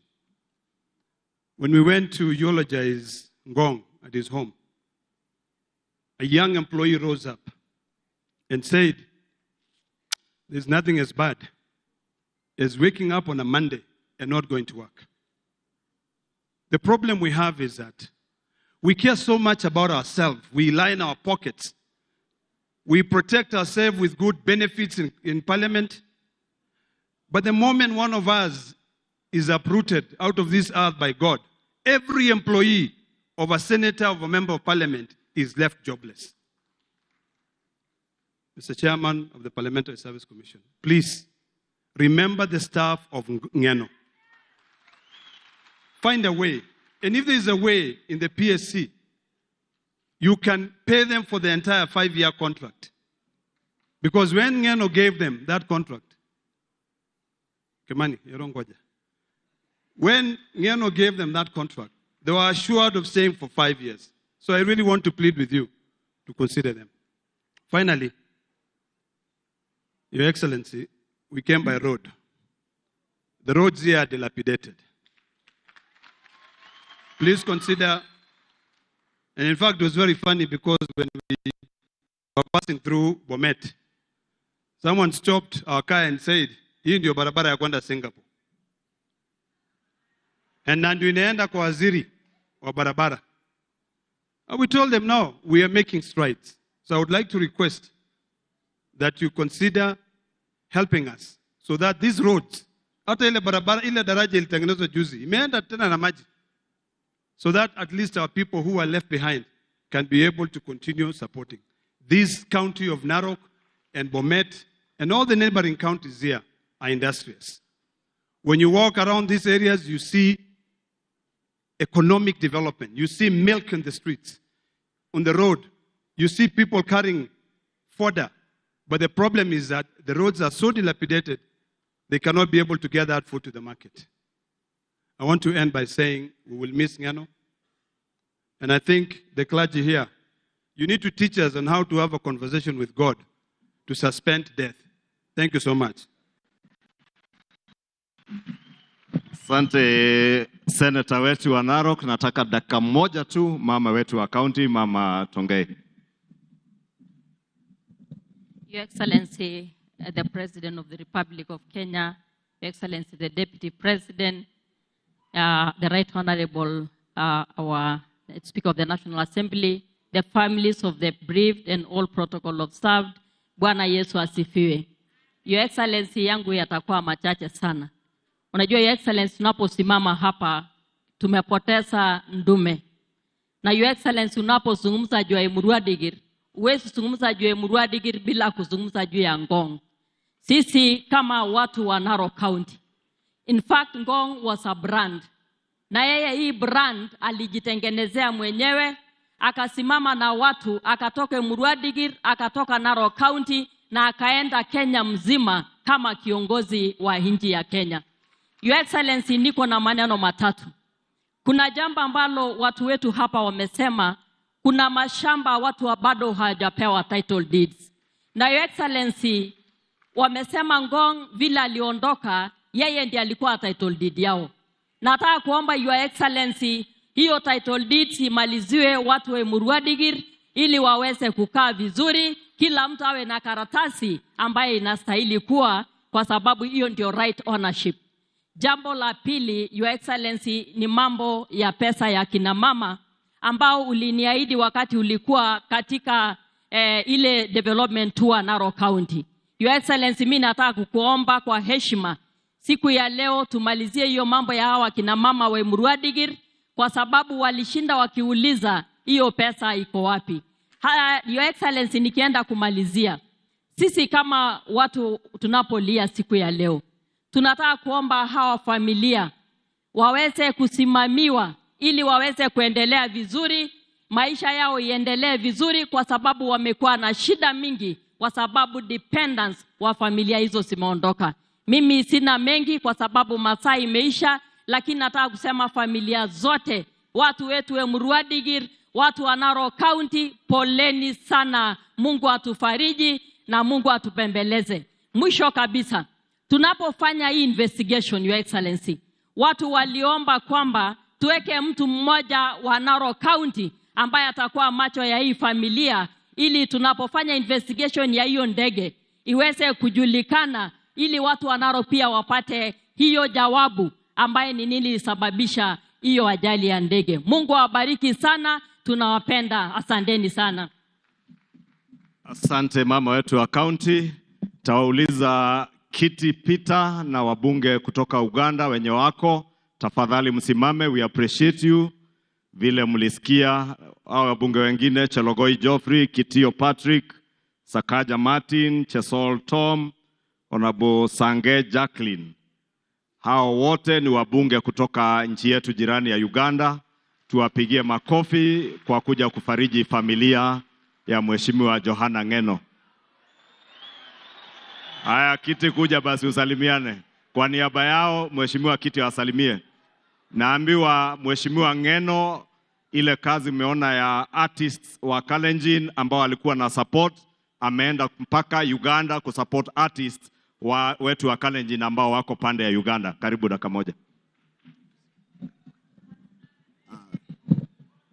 Thank you very much. I want to say, Your Excellency, the President of the Republic of Kenya, the Deputy President, the Speaker of National Assembly, and all protocol observed, I bring you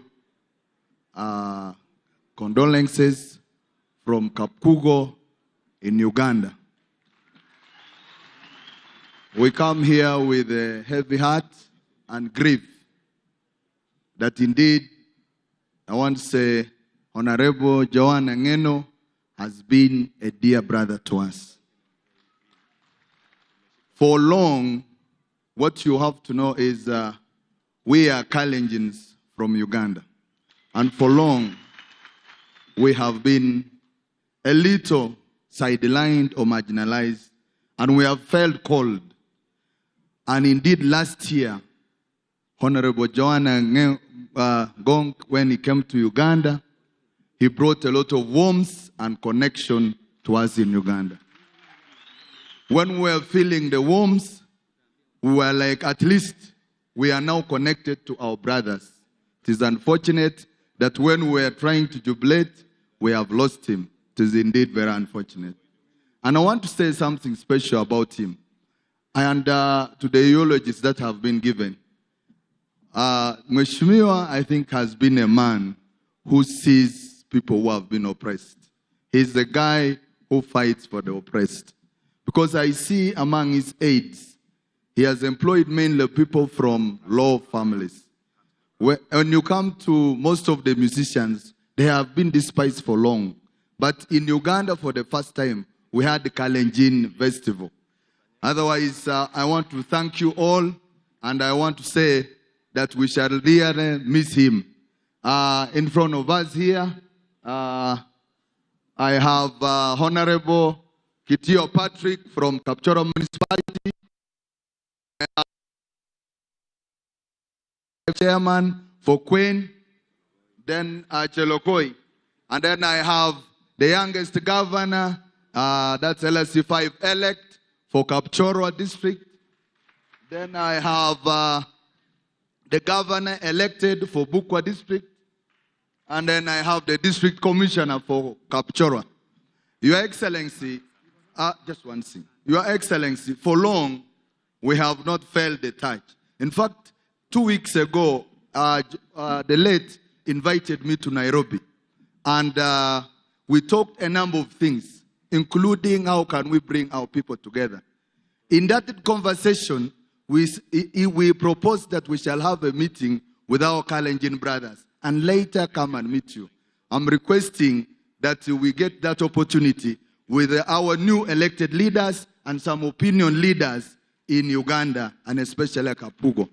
I will be very grateful if that will be done. Otherwise, together I have also our cultural leader from Sebei, His Highness Sulge, another team. Thank you so much, Your Excellency. I look forward for more interaction. May his soul rest in eternal peace. Asante, and I'm told there is a huge delegation from Uganda. If you can be upstanding to appreciate how viongozi wote ni viongozi kutoka nchi jirani ya Uganda ambao wamekuja kuomboleza pamoja nasi. Kufikia hapo, nataka nimwalike governor wetu wa Narok County, Governor Ntutu, ili naye aje atuhutubie. And as the governor comes, on behalf of all those members of parliament, once again, we want to convey our very deep condolences to the families of our departed colleagues. Mheshimiwa Rais, tunajua tuliingia bunge mwaka moja wa 2013 na Mheshimiwa Johana Ngeno, na tulikuwa kamati moja tukiwa na yeye na Mheshimiwa Oburu na viongozi wengine ya Public Investments Committee, na ile kazi ambayo Mheshimiwa Rais umekuwa ukifanya ya affordable housing nilisema juzi kwa kanisa. Our country is only poorer today without Mheshimiwa Johana Ngeno. Haingewezekana tuweze kutekeleza ile kazi ngumu ambayo tumeweza kutekeleza, hasa ya kupitisha sheria ya Housing Levy Fund, kama sio uongozi wa ndugu yetu Mheshimiwa Ngeno. Alisimama mbele, akaweka kifua yake mbele na akasema lazima aungane na wewe ili tuhakikishe ya kuwa tumetimiza yale mambo ambayo tuliwaambia watu wakati wa campaign, na ametuongoza vizuri sana kwa bunge la kitaifa. Na nilisema viongozi ambao wanafanya na yeye kwa kamati ya Housing and Urban Planning, wao wote wanakubaliana hawangekuwa na mwenyekiti mwingine mzuri zaidi ya Mheshimiwa Ngeno. Tumempoteza ndugu yetu pamoja na ndugu zetu hao wengine. Tuseme Mwenyezi Mungu awalaze mahali pema, na tuendelee kuombea familia zao ya kuwa Mwenyezi Mungu atawapa faraja na kuwapa nguvu ya kuweza kuendelea na maisha pasipo na ndugu zetu ambao wametuacha. Asante, na karibu gavana wetu, utujulishe magavana walioko, kisha umwalike spika wa bunge na mwalike naibu wa rais. Asante sana majority leader wetu Ichungwa, Your Excellency the President of the Republic of Kenya, the Deputy President Professor Kindiki, the Speaker of the National Assembly Moses Wetangula, the clergy led by the Bishop of Baptist and AGC, waheshimiwa wabunge, ndugu zangu colleagues governors ambao wamefika hapa, mabibi na mabwana, hamjambo. Bwana Yesu asifiwe. Hebu mnisalamie wote, Bwana Yesu asifiwe. Basi yangu pia ndachukua nafasi hii ya kipekee nitoe risala saramrambi kwa familia ya wandugu zetu ambao wamepoteza maisha. Nasema poleni sana. Sisi wote tuko na uchungu mwingi kwa kupoteza hawa ndugu zetu. Labda kabla sijasema mengi, sababu ndasema mambo matatu tu, nataka nichukue nafasi hii nitambue wenzangu from the Council of Governors ambao wamefika hapa wakiwa wanaongozwa na jirani wangu Professor Hilary Parjok, tafadhali msimame tu hapa kidogo, hapa tu. Ndugu yangu Stephen Sang from Nandi, Eric Mutai from Kericho, Susan, my sister from the neighboring county, Susan Kika, Wesley Rotich na Kachapin.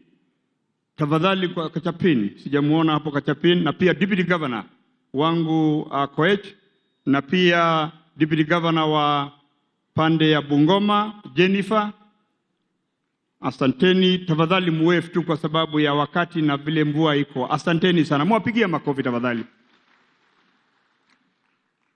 Wale ambao pia ndawatambua ni county assemblies zetu ambazo ni jirani. Tuko na county assembly yetu ya Narok, Bomet, Kericho, Nakuru na wale wengine wote. Kama wewe uko hapa na wewe ni MCA na wewe ni speaker, tafadhali naomba usimame pale huko. Sisi sote tuamke. Tusimame. Tusimame tafadhali. Hebu muwave tu hivi, angalia huko kwa wananchi na uwave. Thank you very much, wakiongozwa na speaker wetu Ole Dikir. Wafanyikazi, tuko na CEOs sahisi county zangu ambazo siko karibu. Tafadhali msimame tu. If you are a CC, kama wewe ni mfanyikazi ya county government, hii ni serikali yetu ya hapa ya ugatuzi. Tafadhali msimame tu na muwave namna hii. Thank you very much. Your Excellency, nimeambiwa pia tuko na former governor wa Bomet, ndugu yangu Isaac, asimame tu pia aonekane pahali yako. Asante sana. Thank you very much. Thank you. And then also asante. Pia tuko na I don't know whether the former governor of Narok ako hapa, sijui kama ako area, asimame lakini sijamuona. Asante. Your Excellency, kwa sababu ya muda, mimi nataka niseme mambo matatu tu.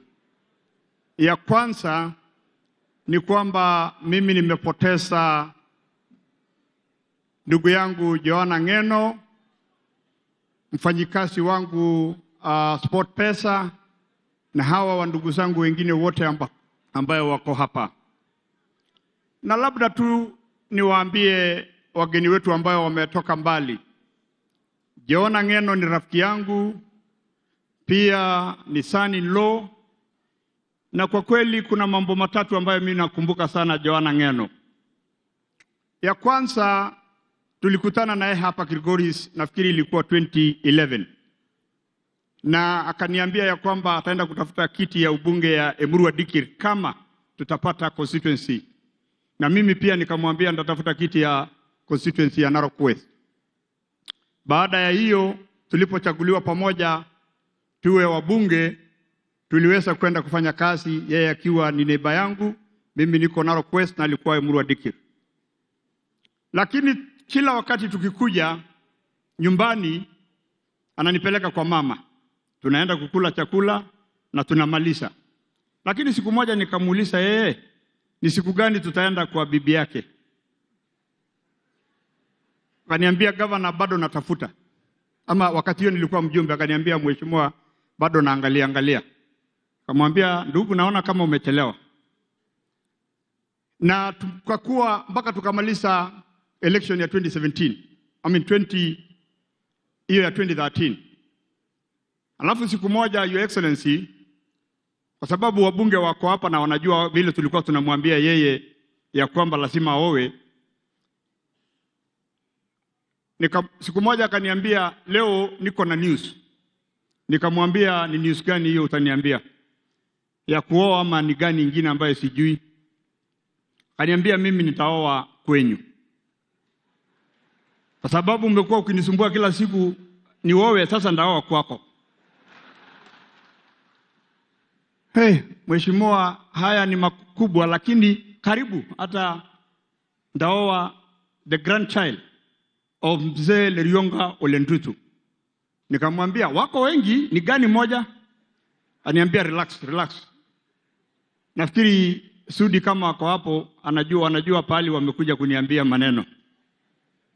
Na kutoka hapo alikuja akachukua ama akapata bibi yake ambayo ni Naiyanoi Ndutu. Na mimi nashukuru kwa sababu tangu tangu wapatane wako na watoto wawili, two beautiful daughters, na nataka tu kuambia jamii ya Ng'eno kwa sababu wako hapa katika desturi ya Kiafrika, hasa jamii ya Wamasai na Kipsigis, kwa sababu najua huyu sasa sio wetu. Hata kama Joanna Ng'eno ameenda, huyu ni mtoto wenyu na ataendelea kuwa bibi ya Ng'eno mpaka Mungu pia atukutanishe huko mbinguni. Jambo lingine la pili ambayo nilimjua Ng'eno, siku moja tulikamatwa wakati tulikuwa na maandamano kubwa huko Narok. Mimi na yeye na wabunge wengine wa 4 na senator tukawekwa ndani. The Muthaiga 5, wale wanajua. Sasa alikuwa ameona mimi natafuta, najaribu kupiga simu nitafute bond, nilipe alafu tutoke. Akaniambia bana governor, mheshimiwa, usilipe hii kitu, tutalala hapa. Nikamwambia mheshimiwa, mbona unataka tulale sel? Akasema hapa ni mzuri, hapa ni sawa. Sasa naangalia huyu ndugu yangu ananiambia tulale sel. The following day tukalala the whole night. The following day tukapelekwa kotini. Your Excellency, wewe unakumbuka hiyo kesi? Sijui ulifanya nini hiyo kesi. Ni hiyo siku moja tu tulienda, tulipokupigia simu. Hiyo kesi mpaka sasa sijaijua ni nini imefanyika, ikaisha namna hiyo. Ya pili, Your Excellency, ama ya tatu ambayo namkumbuka Ng'eno ni the last day. Alinipigia simu around saa 3. Kaniambia governor, jioni ama saa 8 hivi nataka ukuje unisaidie tupeane bursary of the needy students pale Kapsasian ward. Lakini nitaenda ndarudi. Nikamwambia governor, mheshimiwa Chamba Mbumbut, vile na muitanga yeye, Chamba Mbumbut sitaweza kufika sababu mimi niko huko empowerment ya kina mama pande ya Narosora. Ng'eno kama vile mnajua akacheka for almost 1 minute, anacheka yani continuously. Kamwambia mheshimiwa, mbona unataka? Ananiambia mheshimiwa, usijali governor, mimi niko na ndege. Nikitoka Nandi Endebess nitatuma ndege nikiwa Emurua Dikir ikuchukue, alafu uje tupeane hiyo basari, kwa sababu mara kwa mara tunasaidiana naye kupeana basari kama ni ya county ama kama ni ya hapa Emurua Dikir. Your Excellency, little did I know that was the last time that I will talk to my son-in-law. Mimi nataka tu niseme hivi kwa wakaaji wa Emurua Dikir na kwa Kenya kwa jumla, ya kwamba ndugu yetu Mheshimiwa Joanna Ng'eno ametuacha. Lakini nataka kuambia watu ya Emurua Dikir, kutoka sasa mpaka tupate mjumbe mwingine ambayo nyinyi wenyewe mtachagua, mimi nitasimamia kazi yake mpaka mpate mbunge mwingine. Your Excellency, kuna mambo 4 ambayo Joanna Ng'eno alikuwa anaendelea kufanya, ndio nikimaliza. Ya kwanza, kwa zile 14 ESP market ambayo tumejenga hapa kwa kaunti ya Narok, Mamboleo market na hii ESP hapa Dikir iko 96%. Lakini Your Excellency, kuna pia market ya Njibiship, na nafurahi kwa sababu nimeona mwenzake ambaye alikuwa vice chair ya housing. Hii ni kazi ambayo tulikuwa tumeweka na yeye ya kwamba tujenge hiyo Njibiship ESP market, na Hinga pia Singa anajua ya kwamba tulikuwa tayari tumeweka pesa. Your Excellency, also unakumbuka siku ile tulikuja kuona wewe na State House, ya kwamba hapa Dikir town tuko na land ambayo tulikuwa tumeweka tujenge 200 units ya affordable housing. Na hiyo Your Excellency, kama vile alikuwa amekuambia yeye ndio chairman, na itakuwa ni aibu kama hajajenga affordable housing hapa Emurua Dikir, tafadhali uhakikisha ya kwamba tumejenga ndio tukumbuke ndugu yako. Pia Mogondo tulikuwa tujenge 200 units. KMTC ambayo iko hapa Kuranguri pia tulikuwa tujenge hostels ambayo ni karibu nyumba 200 ama 180. Pia TTI ambayo yeye mwenyewe ndiye alianzisha hili ambayo tuliwacha mandege zetu hapo pia, kwa sababu wanafunzi wanaendelea kuwa wengi. Tunakuomba Your Excellency, kwa sababu hii ndio kitu alikuwa anafanya, ya kwamba tujenge pia hizo hostels ya TTI na KMTC. Your Excellency, tukikuja barabara, Kuna hii barabara ya Chebole Dikir ambayo tulikuwa tumesema iwe tamak, na kwa sababu pia kuna maintenance kidogo tunataka ifanyiwe, na waziri wa transport ako hapa, tulizungumza hiyo bwana Chirchir ya kwamba hizo potholes zimekuwa mingi, tuone kuweza kuhakikisha ya kwamba tukape. Your Excellency, also hii barabara ya Mogondo, Mogor, Esoi, hiyo ni mambo ambayo alizungumzia wewe siku ile tulikuwa ya kwamba tunataka ijengwe. Na hiyo barabara pia, Your Excellency, unakumbuka hiyo barabara kutoka Mogor, na anajua Chirchir anajua hii, na tunashukuru tunafanya kazi na wewe. Hiyo barabara inatoka Bomet inakuja kupitia Mogor na kupitia Njibiship kuteremuka kwenda Kilgoris, alafu from Kilgoris iende Nosaen na iende mpaka huko Migori. Tunaomba kwa sababu najua World Bank wamefanya design, na naomba kabisa kwa heshima, kwa sababu waziri wako wako hapa na najua tunafanya kazi na yeye. Hata hawa watu ambao wamekuja kufanya design mimi nilikutana nao. Naomba Your Excellency, ikifika June this year hiyo barabara tuanze, kwa sababu ni barabara moja ambayo itafungua eneo hii yetu ya Emurua Dikir na Narok County kwa jumla. Your Excellency, ya mwisho ambayo ilikuwa ndoto yake, na unakumbuka tulizungumza hii na wewe, ni Masai Mara University branch hapa Emurua Dikir. Your Excellency, unakumbuka wakati ulikuja kututembelea kwa development tour, tulisimama pale Olormasani na wewe mwenyewe ukatangaza ya kwamba tutakuwa na Masai Mara University branch hapa Olormasani, na tayari kwa sababu Mheshimiwa Ng'eno alikuwa anapenda sana maendeleo, tulienda tukatafuta land ambayo tuko na primary school, Kapkoros primary school, na tukapata land ambayo it's enough, na hata hao watu wa university wamekuja huko, tumemtembeza huko. Naomba tu Your Excellency, kwa sababu watu wangu wote wale wako hapa, ututangazie hii itaanzwa lini ili tuweze kuendelea, na itakuwa ni njia ya kukumbuka pia Mheshimiwa Joanna Ng'eno. Kwa haya machache, Your Excellency, mimi nataka tu nishukuru watu wangu wa Emurua Dikir. Tuliongea na nyinyi na tukasema leo tuko na wageni ambao wanaongozwa na Mheshimiwa Rais, na nashukuru kwa utulivu wenu.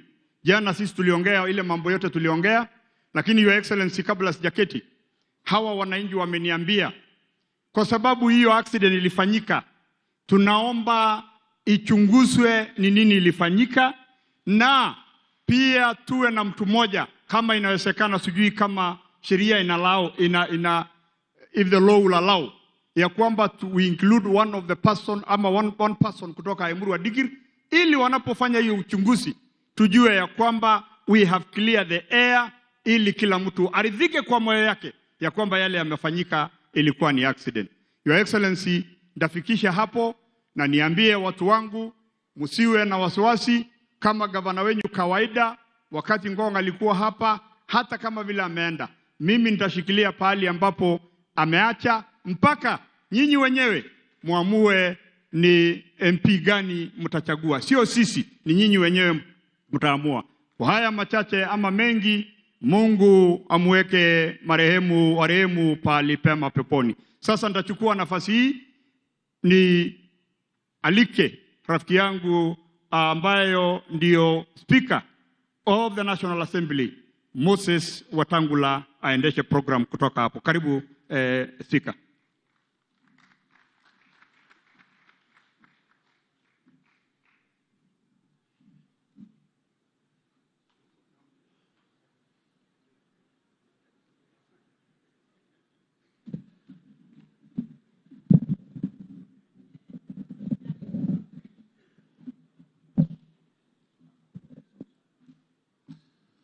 Asante sana. Mungu yu mwema na kila wakati.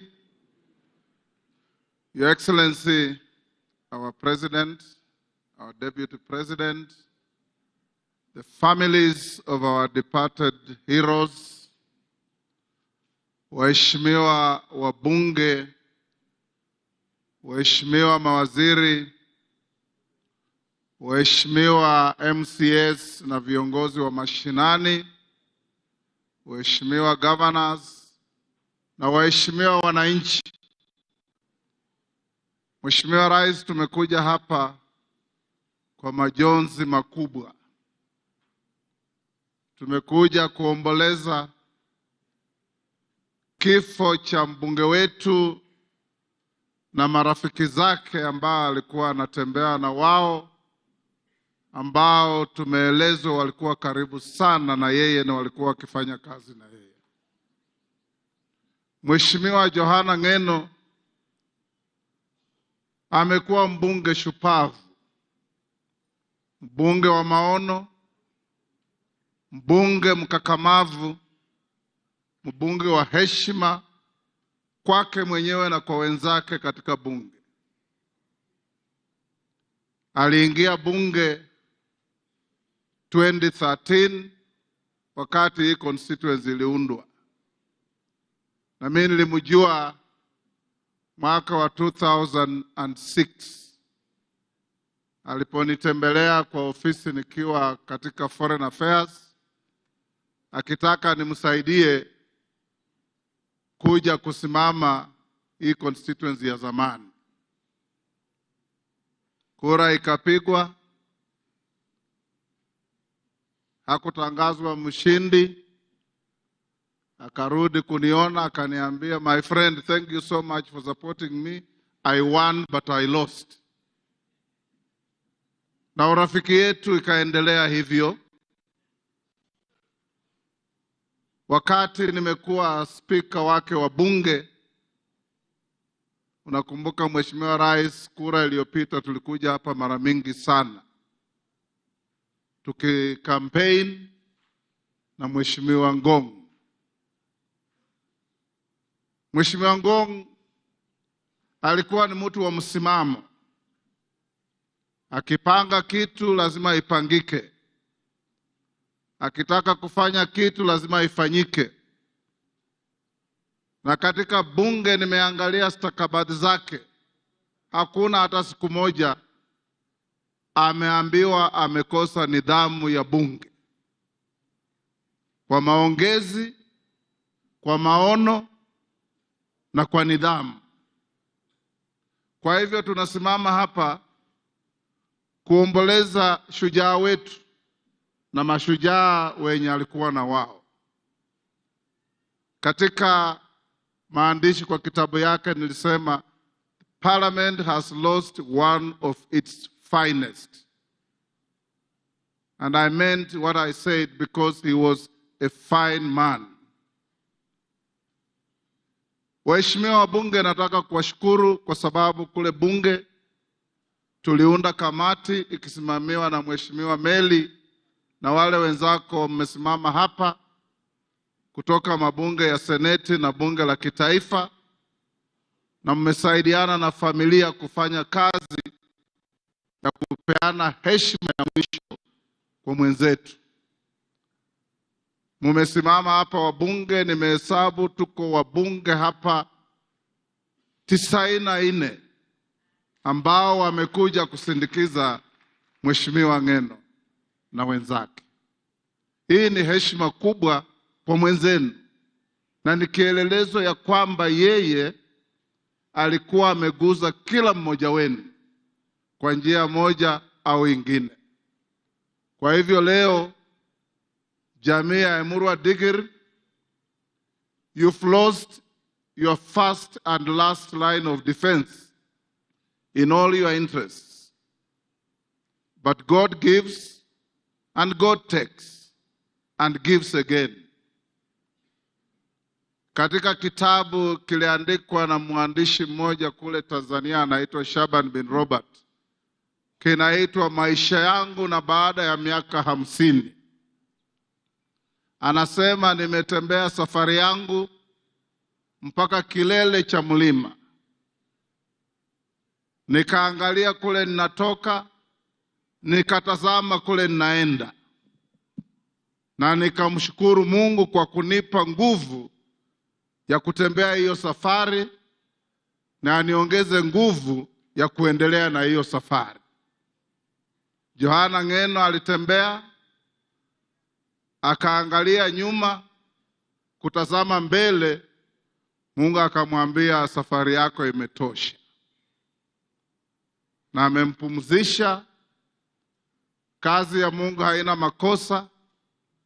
Like we always say, God has never suffered from memory loss. He knows what he plans for each one of us, and he planned it this way for our brother. Kama bunge la kitaifa na bunge la seneti, tunaombea hizi familia ambazo zimepoteza wapendwa wao. Mungu awaweke mahali pema. Mheshimiwa Ledama, nimesikia maneno yako kuhusu wafanyakazi wa ndugu yetu, na tukifika Nairobi ukuje unione tusungumuze. Kadiri ya uwezo wa kisheria na nguvu zetu tutaona ile tunaweza kufanya. Asante sana waheshimiwa wananchi kwa kujitokeza kwa wingi na kuweka nidhamu ya hali ya juu katika mazishi kama mwenzetu ambaye alikuwa mwanasiasa machachari, mwanasiasa wa heshima. Sasa ni nafasi yangu kumuita Deputy President wetu, naye pia aje atoe rambirambi zake na muite Mheshimiwa Rais atuhutubie. Mungu awabariki na tuombee familia hizi sikae kwa amani.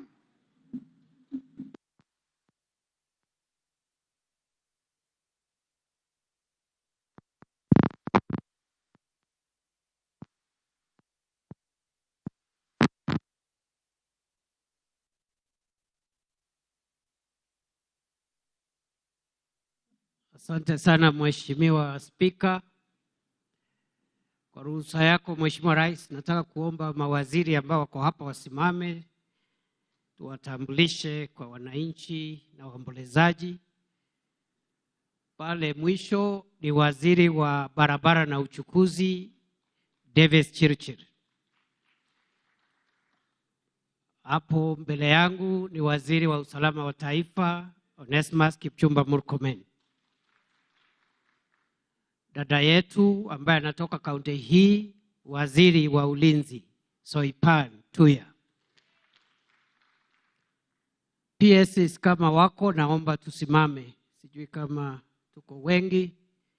PS Aurelia Rono ambaye anatoka hapa Bomet, PS Cabinet Affairs, no, Office of the Prime Cabinet Secretary. PS Rono Kiprono kutoka Kericho, PS for Agriculture, and PS Korir, PS for Water. Asante. Anatoka hapa huyu PS Korir. Tuko katika maombelezo, ningeuliza ile swali naulizanga, lakini leo sio siku hiyo. Niseme ya kwamba Mheshimiwa Rais, ya kwamba tumempoteza mwenzetu, na mimi nitoe rambirambi kama wale wengine ambao wameongea mbele yangu, na kutakia familia za ndugu yetu na ndugu zake, ndugu wote ambao walikuwa wanafanya kazi naye, niwatakie baraka ya Mwenyezi Mungu ili waweze kuendelea hata kama tumeachwa na mzigo mzito kwa sababu ya wapendwa wetu ambao wametuacha. Mimi pia Mheshimiwa alikuwa rafiki yangu na tulifanya mambo mengi ya siasa. Leo sio siku ya kusema hayo mambo kwa sababu ya muda. Niseme tu sisi tumeachwa na mmoja wetu, na kwa niaba ya baraza la mawaziri ambalo tunaongozwa na Rais kama kiongozi wetu, tumeandika rambirambi ambao nitapeana nikienda kuketi. Nitaenda kupeana rambirambi ambayo ni kadi ambayo tumesign tukiongozwa na Rais na mawaziri wote kwa niaba ya serikali ya Kenya, kusema pole kwa familia ya Mheshimiwa Ng'eno na familia zile zingine ambazo zimehusika. Kwa hivyo mimi nataka niwashukuru na niwaombe tuendelee kuwa watulivu na Mungu atatupatia kiongozi mwingine ambaye ataendeleza kazi ya Mheshimiwa Ng'eno ambaye ilikuwa kazi nzuri. And I want to believe the president, as he leads us into the future, will help us to consolidate the vision, the ideas, and the interests and the priorities of the people of Emurua Dikir that were championed by the Honorable Ng'eno, so that we can honor him in death the way we honored him in life. Kwa hayo mengi, naomba tusimame, tumkaribishe Rais wa Jamhuri ya Kenya, Mheshimiwa William Samoei Ruto. Karibu Mheshimiwa Rais. Asante sana Bwana Deputy President. Tafadhali tuketi. Thank you very much. Asanteni sana. Familia ya ndugu yetu Johana Ng'eno, mke wake, mama,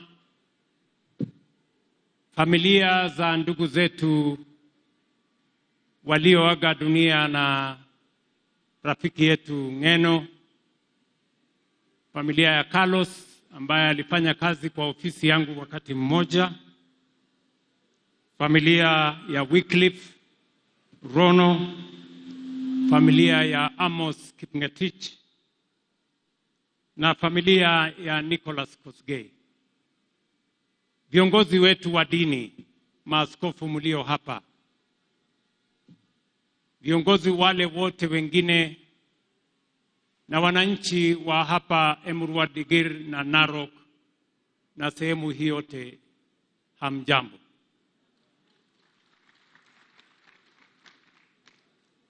Mimi nimekuja hapa leo nikiwa na uzito mkubwa katika moyo yangu kwa kumpoteza huyu ndugu yetu, rafiki yetu na kiongozi hapa Narok na specifically hapa Emurua Dikir. Na waletea rambirambi za familia yangu pamoja na serikali nzima la taifa la Kenya. Rambirambi zetu kwa familia, kwa marafiki, kwa watu wa Emurua Dikir na watu wa Narok County. Poleni sana kwa kumpoteza huyu ndugu yetu. Jumamosi iliyopita nikiwa mkutano kule Kajiado, nilipata hii habari.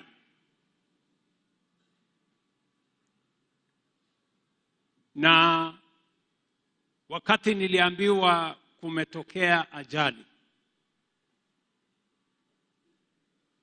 na mkuu wa polisi wakati alinipigia, na baadaye mkuu wa jeshi pia akanipigia kwamba tumepata ajali, na inaonekana ya kwamba mbunge wa Emurua Dikir alikuwa kati ya wale waliopatikana na ajali hiyo.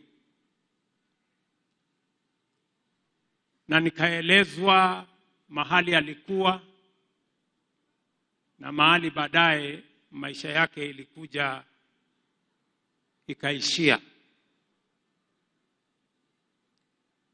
Ikawa ni mambo ambayo sio ya kawaida, kwa sababu Ng'eno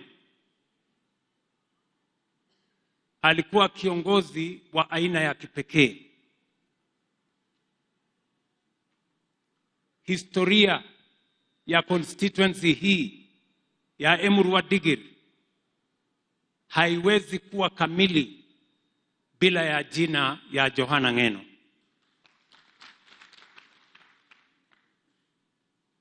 Johana Ng'eno is the reason why Emurua Dikir constituency exists today.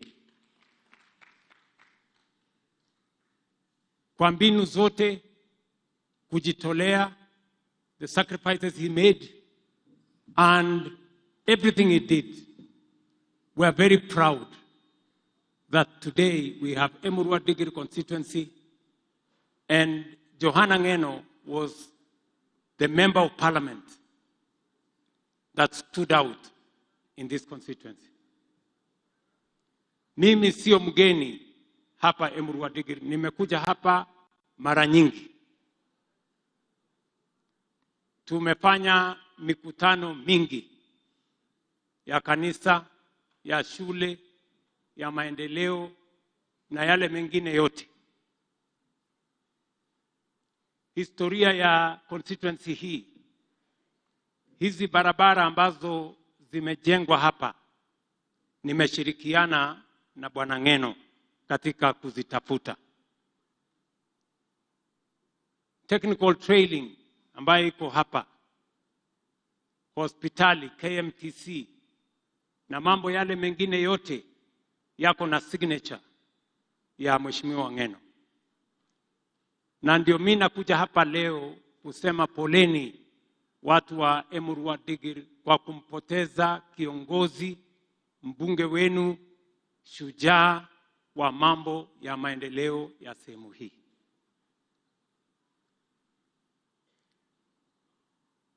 Katika safari ya Mheshimiwa Ngeno, kuna mambo ambayo aliniuliza na kuna mambo tulikubaliana yataendelea. Mara ya mwisho kuongea na Mheshimiwa Ngeno ni kama wiki mbili zilizopita. Tulikuwa na uchaguzi kule Isiolo wa mbunge wa Isiolo. Na nilimuuliza Ngeno, Kiborek na wale wengine waende katika hiyo campaign ya siku za mwisho. Na Ngeno na hao wengine walienda kufanya hiyo campaign kwa candidate wetu wa chama ya UDA. Na candidate wetu wa chama ya UDA pale Isiolo alipata 90% of the vote. Nyinyi mnajua, mbali na kuwa kiongozi hapa Emurua Digiri, Ngeno pia alikuwa kiongozi katika jamii yetu. Alitembea sehemu nyingi, hasa katika mambo ya artists. He had a special place for artists. Mara nyingi aliongea na mimi kuhusu artists. In fact, December, vile nilisema wakati nilienda kwa family, December mwaka huu, Ngeno alinitafuta. Na sio kawaida Ngeno kunitafuta mara 3-4. Lakini safari hii alinitafuta, nafikiri ilifika mara 6 mpaka nikajua there must be a problem.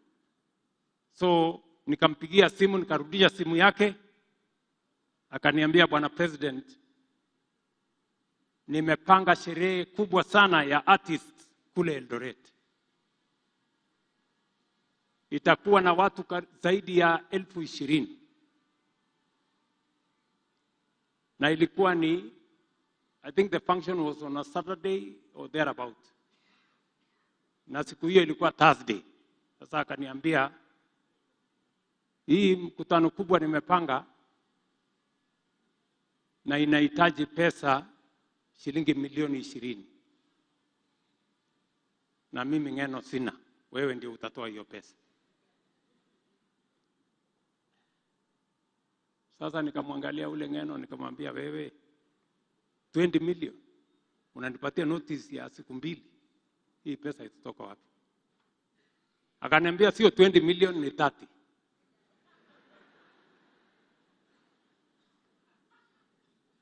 Mwisho ikabidi nifanye juu chini, na nikaamurisha wizara ya sports wapange na yeye ndio hawa artists washughulikiwe. na kwa sababu alifanya hiyo kazi ya artist kwa kujitolea, hata kifo chake ametoka akiwa ameenda kusaidia artist kule Endebess. Johana Ng'eno deserves recognition. Na kwa hivyo hiyo mpango alikuwa nayo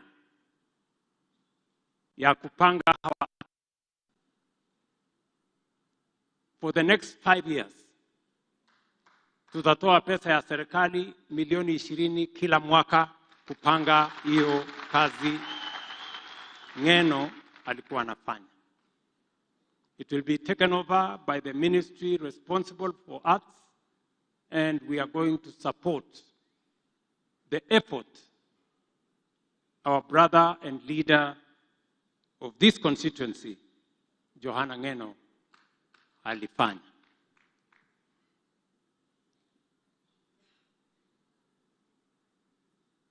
Vile vile kuna maneno aliniuliza ya watu wa hapa Emurua Dikirr. Kuna barabara ya kutoka nyumbani karibu kwake pale Mogondo kuteremka kwenda Mogor na kuungana na Soit. Hiyo barabara tayari tumeitangaza. Waziri Davis yuko hapa. Wiki 2-3 zijazo nitatuma huyu deputy president akuja anzishe hiyo barabara ndio iweze kusonga tukisongesha. Kuna maneno mengine madogo madogo tulikubaliana na yeye ya watu wa constituency hapa, Harambee ndogo hapa na pale. Huyu naibu wangu wa rais nimesema in the next 3 weeks atakuja kukamilisha hizo mambo madogo madogo ambayo yalikuwa hapa wakati atakuja kulaunch hiyo barabara. Pia kuna maneno Ng'eno alifuatilia kwa makini sana, maneno ya Mau. Alifuatilia kwa makini sana. Mimi wakati nilikuwa Narok hapa, nilisema wakati nitapata nafasi ya kuwa kiongozi wa taifa hii, wale watu walikuwa wanaishi kwa mahema pale Mau, tutawashughulikia na tutawahakikisha kwamba tumewapanga. 2023 wale watu 2,000 walikuwa wanaishi kwa mahema, wote tuliwapatia pesa, kila mtu 1,300, tukawaondoa kwa mahema wakaenda kutafuta makao mahali pengine. Mimi najua baadaye hawa viongozi wa Narok, Gavana Ntutu, CS Oipan, Ng'eno, wakarudi kwangu. Wakaniambia hata ingawaje wale walikuwa wanaishi kwa mahema tumewashughulikia, kuna wengine pia ambao hawakukuwa kwa mahema lakini pia walikuwa wamefurushwa. Nikawaambia wanitengenezee orodha ya hawa watu ambao waliathirika kwa njia hiyo. Provincial Commissioner, County Commissioner, Regional Commissioner wakashughulika. Kabla ya mwisho wa mwaka uliopita nikapatiwa list ya watu 12,000 ambao wanahitaji kushughulikiwa tena. Mimi nataka niwaambie watu wa hapa Narok, hawa watu 12,000 tutaweka pesa yao kwa budget hii mwezi wa 7-8, tutakuja tuwashughulikie, kila mtu aende atafute mahali pa kuishi. Vile vile muliniuliza maneno ya shamba ya Cheluget. Kimamwa kunode bare na Cheluget inyunda kyu karibu shamba ya ekari 5,000 Vile vile tumeongea na familia ya Cheluget, tumekubaliana na wao.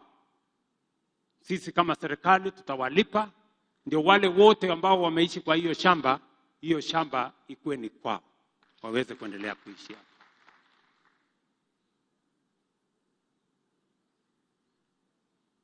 Vile vile Ng'eno alikuwa anafuatilia sana maneno ya shamba ya Ang'ata Baragoi hapa.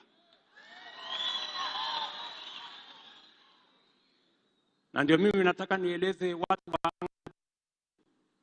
ya kwamba serikali tumekubali, tutalipa hiyo shamba ekari 1,500. Sasa itakuwa shamba yenu pale Ang'ata Baragoi. Na ile kuvutana kati ya jamii ya Wamasai na Wakalenjin tumeshatatua. Kila mtu sasa ataishi kwa usalama. Hiyo shamba pia tumeweka pesa yake kwenye budget. Mambo ya matatizo pale pia tuyatatue. Vile vile tumekubaliana, na nimesikiza viongozi wa hapa wameongea kuhusu ya mambo ya mabarabara. Nyinyi mnajua barabara nyingi Kenya zilikuwa zimekwama since 2020, 2021. Lakini sasa tumepanga vizuri, tumerudisha contractors wengi barabarani, almost 90%. Ile barabara mumesema ya kutoka Chebole kuja mpaka hapa, mnajua hiyo barabara tulijenga kwanza. Mimi ndio nilipanga hiyo barabara ijengwe, iwekwe lami first time. Lakini mnajua siku hiyo tuliweka low volume, si ndio? Sasa nimesikia mumeniambia nikuje nifanye recarpeting. Hapana, haifanywi recarpeting. Hiyo barabara hata ikifanywa recarpeting itaharibika tena. Sasa nimeambia Davis tujenge hiyo barabara mpya na tuweke class B.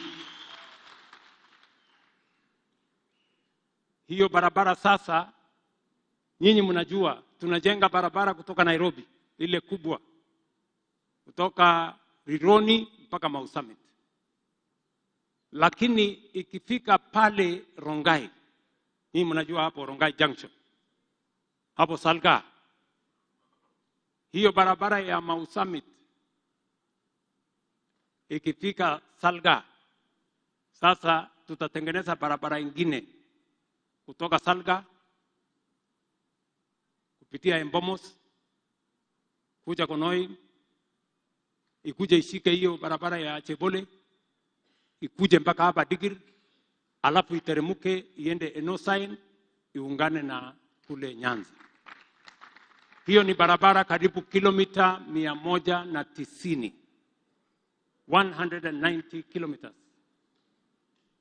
Na hiyo barabara nimemwambia waziri kufikia mwezi wa 7 tumalizane na World Bank na wale wengine wote ambao wanatusaidia kujenga hiyo barabara, so that mimi nikuje hapa tuanzishe barabara hiyo sehemu 3. Tuweke contractors mara 3 ndio hiyo barabara tuweze kujenga kwa kasi. Kwa hivyo angenale ngabo tebe yagere jitage kasir golle barabara ne Chebole hii kole kimi serikali ya gai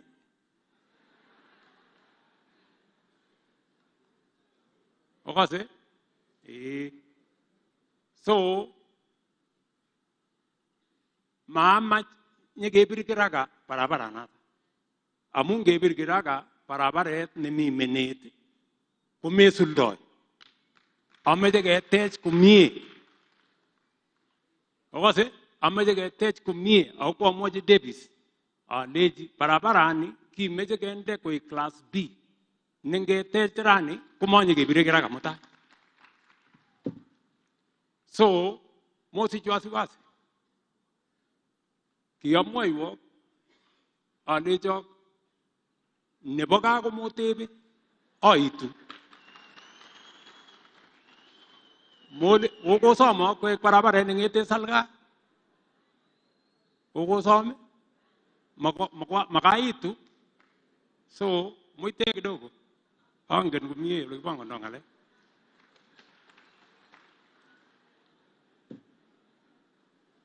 Vile vile tumekubaliana huyu Johana Ngeno, wakati nilikuja hapa, na wacha niseme hii, unajua Johana Ngeno, wakati tulikuwa tunapanga vile hii serikali tutaipeleka mbele, na tukawa tunapanga mambo ya makamati,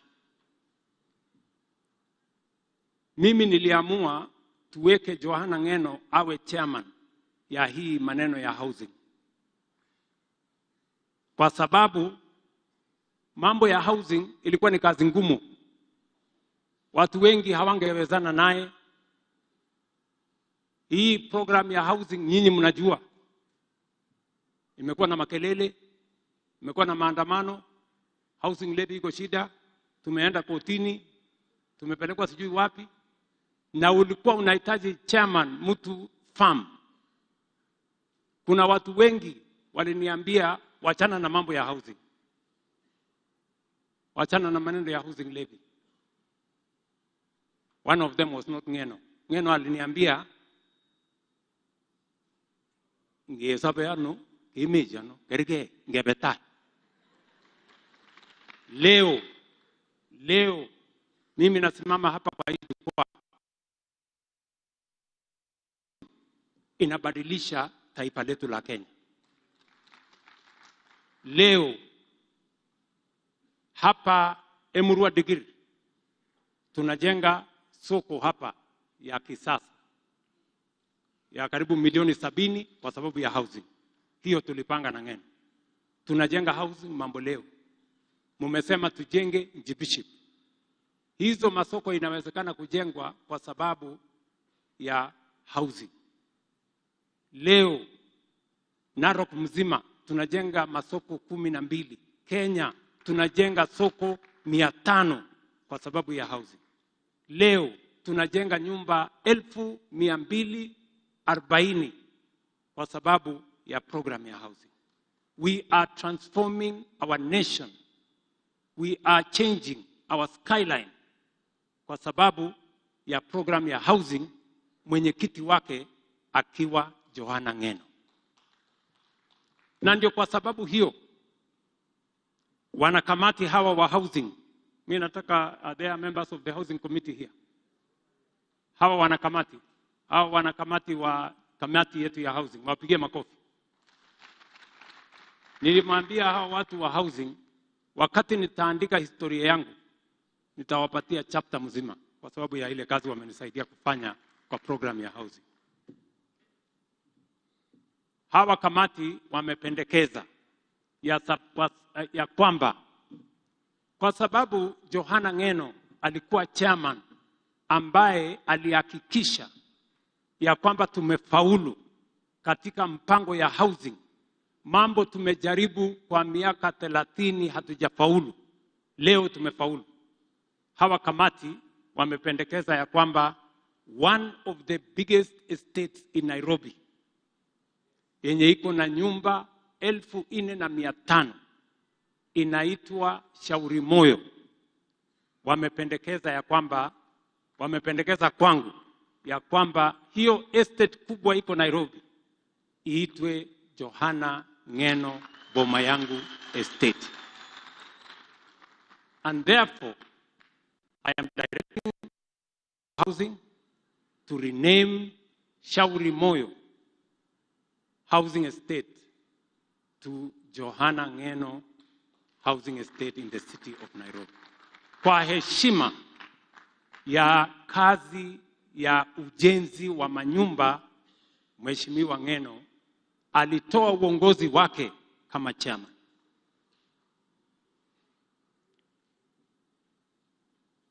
Vile vile mnajua, muliniuliza hapa tuwe na campus, university campus ya Masai Mara hapa Emurua Dikir. Ni namna hiyo. Mimi nataka nijue kama hiyo ndio mapendekezo ya watu wa Emurua Dikir. Kiko mwa kuna ta? Wande unek paragara public participation. Oh, that's very good. So, amejogas. Kaya kubiga university nyogoro ole kiteje university. Ko kiyo bor chi skulit ne kile kaporos. Maunade? Ko sukuli nata kile kaporos ko ya ga ni karbu tamanagi na nata. So ameje ke aiguni siketej university amu ameje atekwo ne yamo kumeje koret ega ni konom. Sasa ameje ogoshine ocheng koret ngomami koret ocheng koret siala nendet ale koret anendet ocheng koret ole mi sialwo. Ameje Bwana Ndutu, wewe sasa umesema wewe ndio utakuwa nyabara ya hapa muda kidogo, uchunge boma ya your son in law. So nitakutafutia milioni 20 utafute shamba ya kujenga university ambayo itatosha. Tafadhali panga in the next 2-3 weeks iwe imekamilika. Alafu Mheshimiwa Hinga, wapi Hinga? PS wetu Hinga kama yuko hapo. Hinga hayuko. Nishamwambia tayari ya kwamba tutatoa pesa ya serikali shilingi milioni 750 ya kuanzisha hiyo university na kujenga hostels ya watoto katika hiyo university. Na mimi sasa mwenyewe nitakuja kufanya ground breaking ya hiyo university yenu hapa. Na mimi nataka tufanye hiyo kazi kwa haraka ndio nirudi hapa before July nikuje nianzishe hiyo kazi ya university hapa, ndio watoto wa hapa na watoto wa Kenya wapate nafasi ya mahali ya kusoma masomo ya juu. Mwisho, katika hiyo kazi yote ambayo tumesema, familia wenye walikuwa hapa walikuwa na ndugu yetu Ngeno. Kwanza Bishop amesema niga niset nebo gogo ne wajam kwendi ngayu awoga miyu tisindet nebo kanisa nata. Kwa wapi huyo Bishop wameenda kutengeneza huko. So hiyo kanisa umeuliza, niko na watu wakubwa hapa nyinyi. Sasa wewe Murkomen, Aaron, Ishungwa, nitawapatia milioni 5 mkuje mfanye harambee mumalize hiyo kanisa. Ndio tumalizie huyo ndugu yetu. Na wewe Soipan, wewe ni waziri wangu huyu, mkuje obangan ngo arawa no. Oh yes, na huyu na Ledama akuje ulete ng'ombe tukuje tujenge hiyo kanisa. Nimesikia kwa makini maelezo ya familia walikuwa na ndugu yetu Ngeno. Familia ya Wycliffe wamesema ya kwamba kuna bibi yake amefanya mambo ya agriculture. Unaona? Head of Public Service. Huyo msichana wa agriculture uende umake sure ameajiriwa kwa wizara ya agriculture.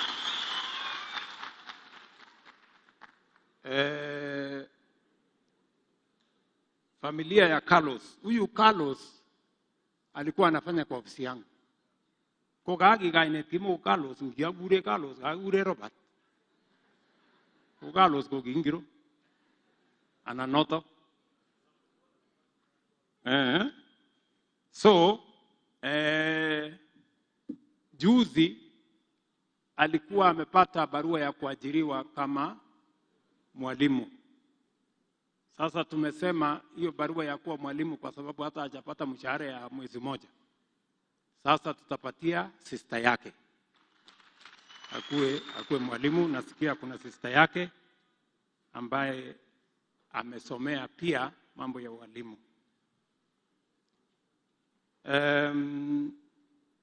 Familia ya Amos wamesema,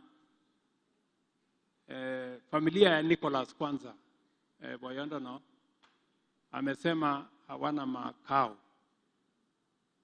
Matinyi ole menye koine sige ngalaling wa mamande si achi ngunu ole menye so tapanga hiyo. Alafu familia ya Amos, huyu Amos Rotich amesema ya kwamba mama yake ni single mother. Unaona? Mama yake ni single mother. So amesema ya kwamba mama ni single mother, ako na watoto ambaye anawasomesha.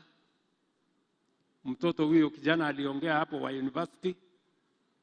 Sasa huyo ni rahisi, mimi nitachukua huyo nimsomeshe amalize asonge. Wale watoto wengine wawili ambao wamebaki ya huyo mama, wapi Songo? Nina Songo. Wewe Songo, chukua mtoto moja usomeshe. Unaona? Someshe mtoto mmoja na nani mwingine hapa? Na Brighton, wewe Brighton chukua ile mtoto mwingine ya huyo mama usomeshe. Toste menene?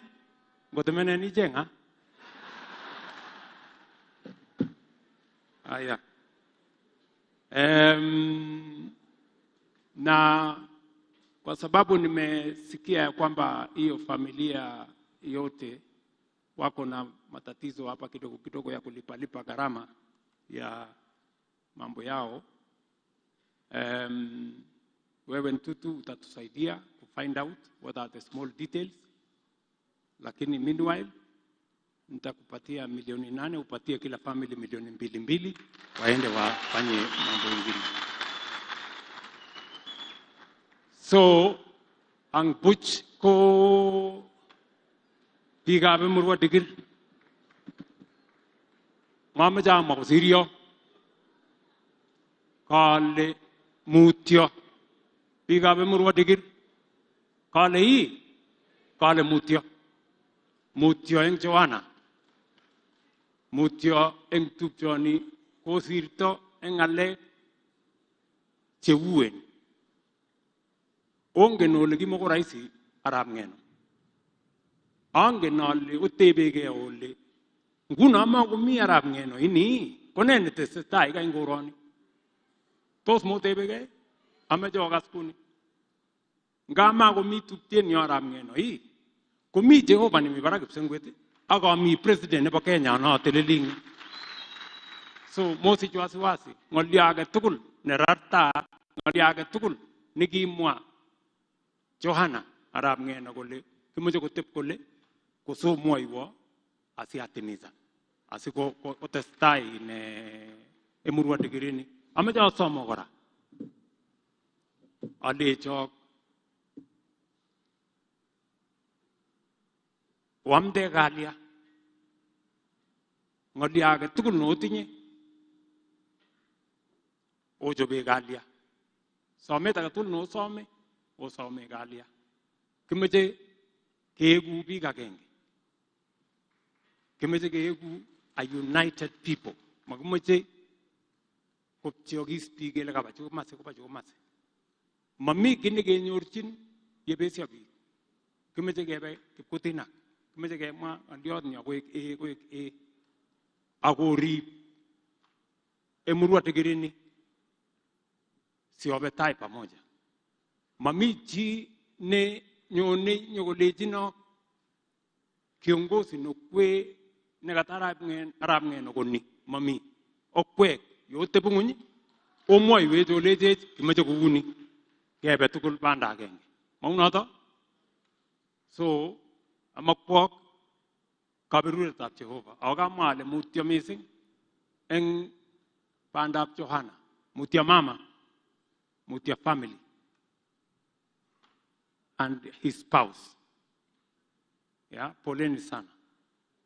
You have a young family, but tutajua vile tutafanya kazi na wewe ndio hawa watoto wa Johana Ngeno waweze kusonga mbele. Mingalek chualage mingaleka bin hostel ngin yumba Tibet kogo ke chop kondok tayari ko jengwa kito contractor ke chop million pokolai ke chop kondok ke boy KMTC nyu pandap tai ne bako kwani ko wendi ko mi amena chichi so sikebwa nyeke kweri boisiono yoto ko chakta arais mamecha mangale ko sirio kale biikab Emurua Dikir mutya mising ako ye matianit keweke nyeketesetai boisionik chun alak tugul. Mungu awabariki sana na tunawapenda. Thank you very much.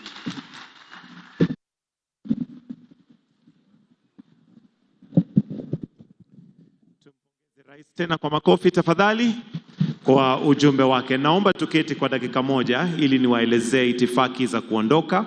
Let's just sit very briefly for the exit protocols. Once we have done the benediction at the end of this service, which will be done shortly, we shall have all the caskets removed in the sequence that they are. And I'll request that the KFS officers who are helping us with that to kindly take their positions now. Wale ambao wanatusaidia na kuondoa mili tafadhali waweze to take their positions. Then we'll have each of the caskets removed, having Honorable Johana Ngeno's casket last.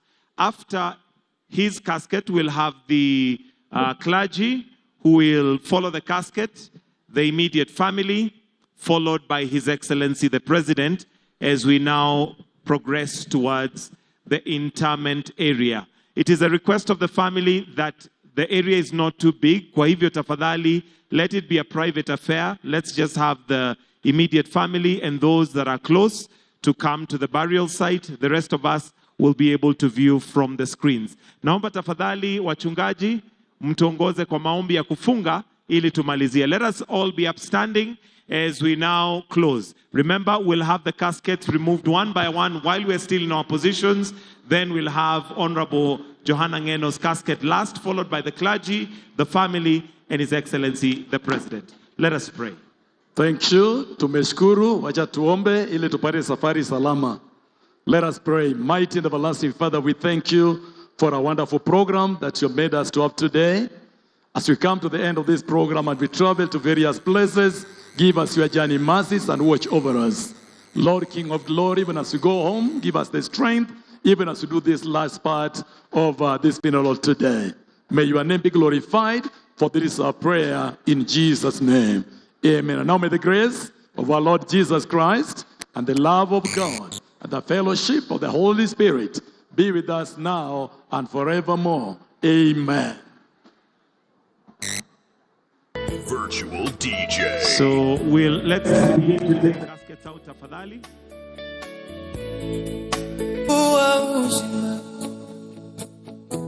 Moyo wangu wa kutamani, hata kama mambo ni magumu, najua unaweza.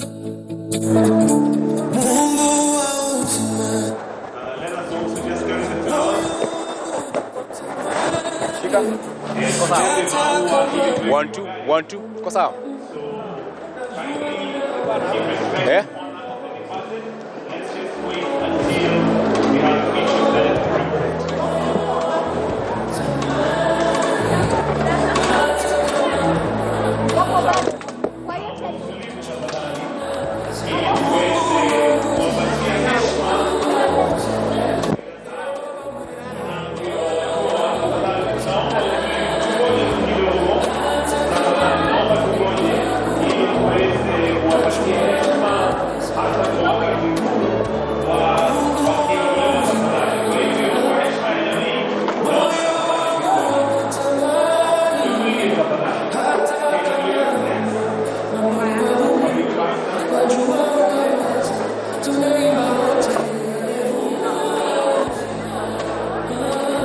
inakaje? 1 2 testing, mic testing, 1 2 1 2 1 2 1 2 1 2 1 2.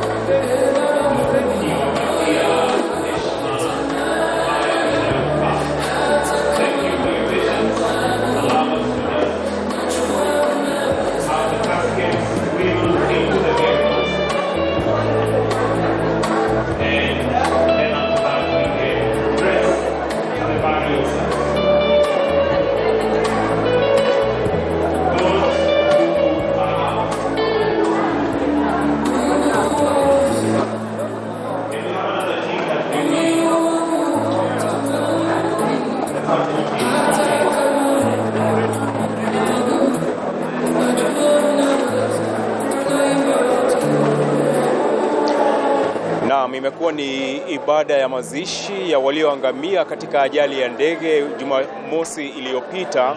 Hii leo ikiwa ni mheshimiwa wa Emuru wa Dikir, Johana Ngeno na wengine 4 ambao majeneza yao yameweza kuwekwa pale mbele. Na kumekuwa na sifa tele kutoka kwa viongozi na wale ambao wameweza kuzungumza pale mbele wakitaja mheshimiwa Ngeno shujaa, hasa kutokana na kupigania haki za wanyonge. Kumbuka kumekuwa na swala la Mau ambalo amekuwa akipigania sana. Vile vile kumekuwa na masuala pia ya mashamba katika eneo hili la Emuru wa Dikir, ambapo kumekuwa na ugomvi ama mgogoro kati ya jamii ya Wamasai na jamii ya Wakalenjin, na pale tumeweza kuona rais akisema kwamba serikali itaingilia na kutatua mzozo huo, manake serikali itaweza kununua yale mashamba. Na vile vile Rais William Ruto akiahidi kwamba wale ambao hawajaweza kulipwa fidia na kupewa makao katika msitu wa Mau vile vile watapewa haki yao kufikia mwezi huu. Lakini la mno ambalo pia limewafurahisha wengi ni ule mtaa wa Shauri Moyo, mradi wa nyumba za bei nafuu. Rais pale ameweza kusema kwamba mradi huo wa nyumba 1500 nzima ya kumweza kumsindikiza na kumpumzisha aliyekuwa mbunge wa eneo bunge hili la Emuru wa Dikir, Johana Ngeno, amekumbukwa sana kwa mengi,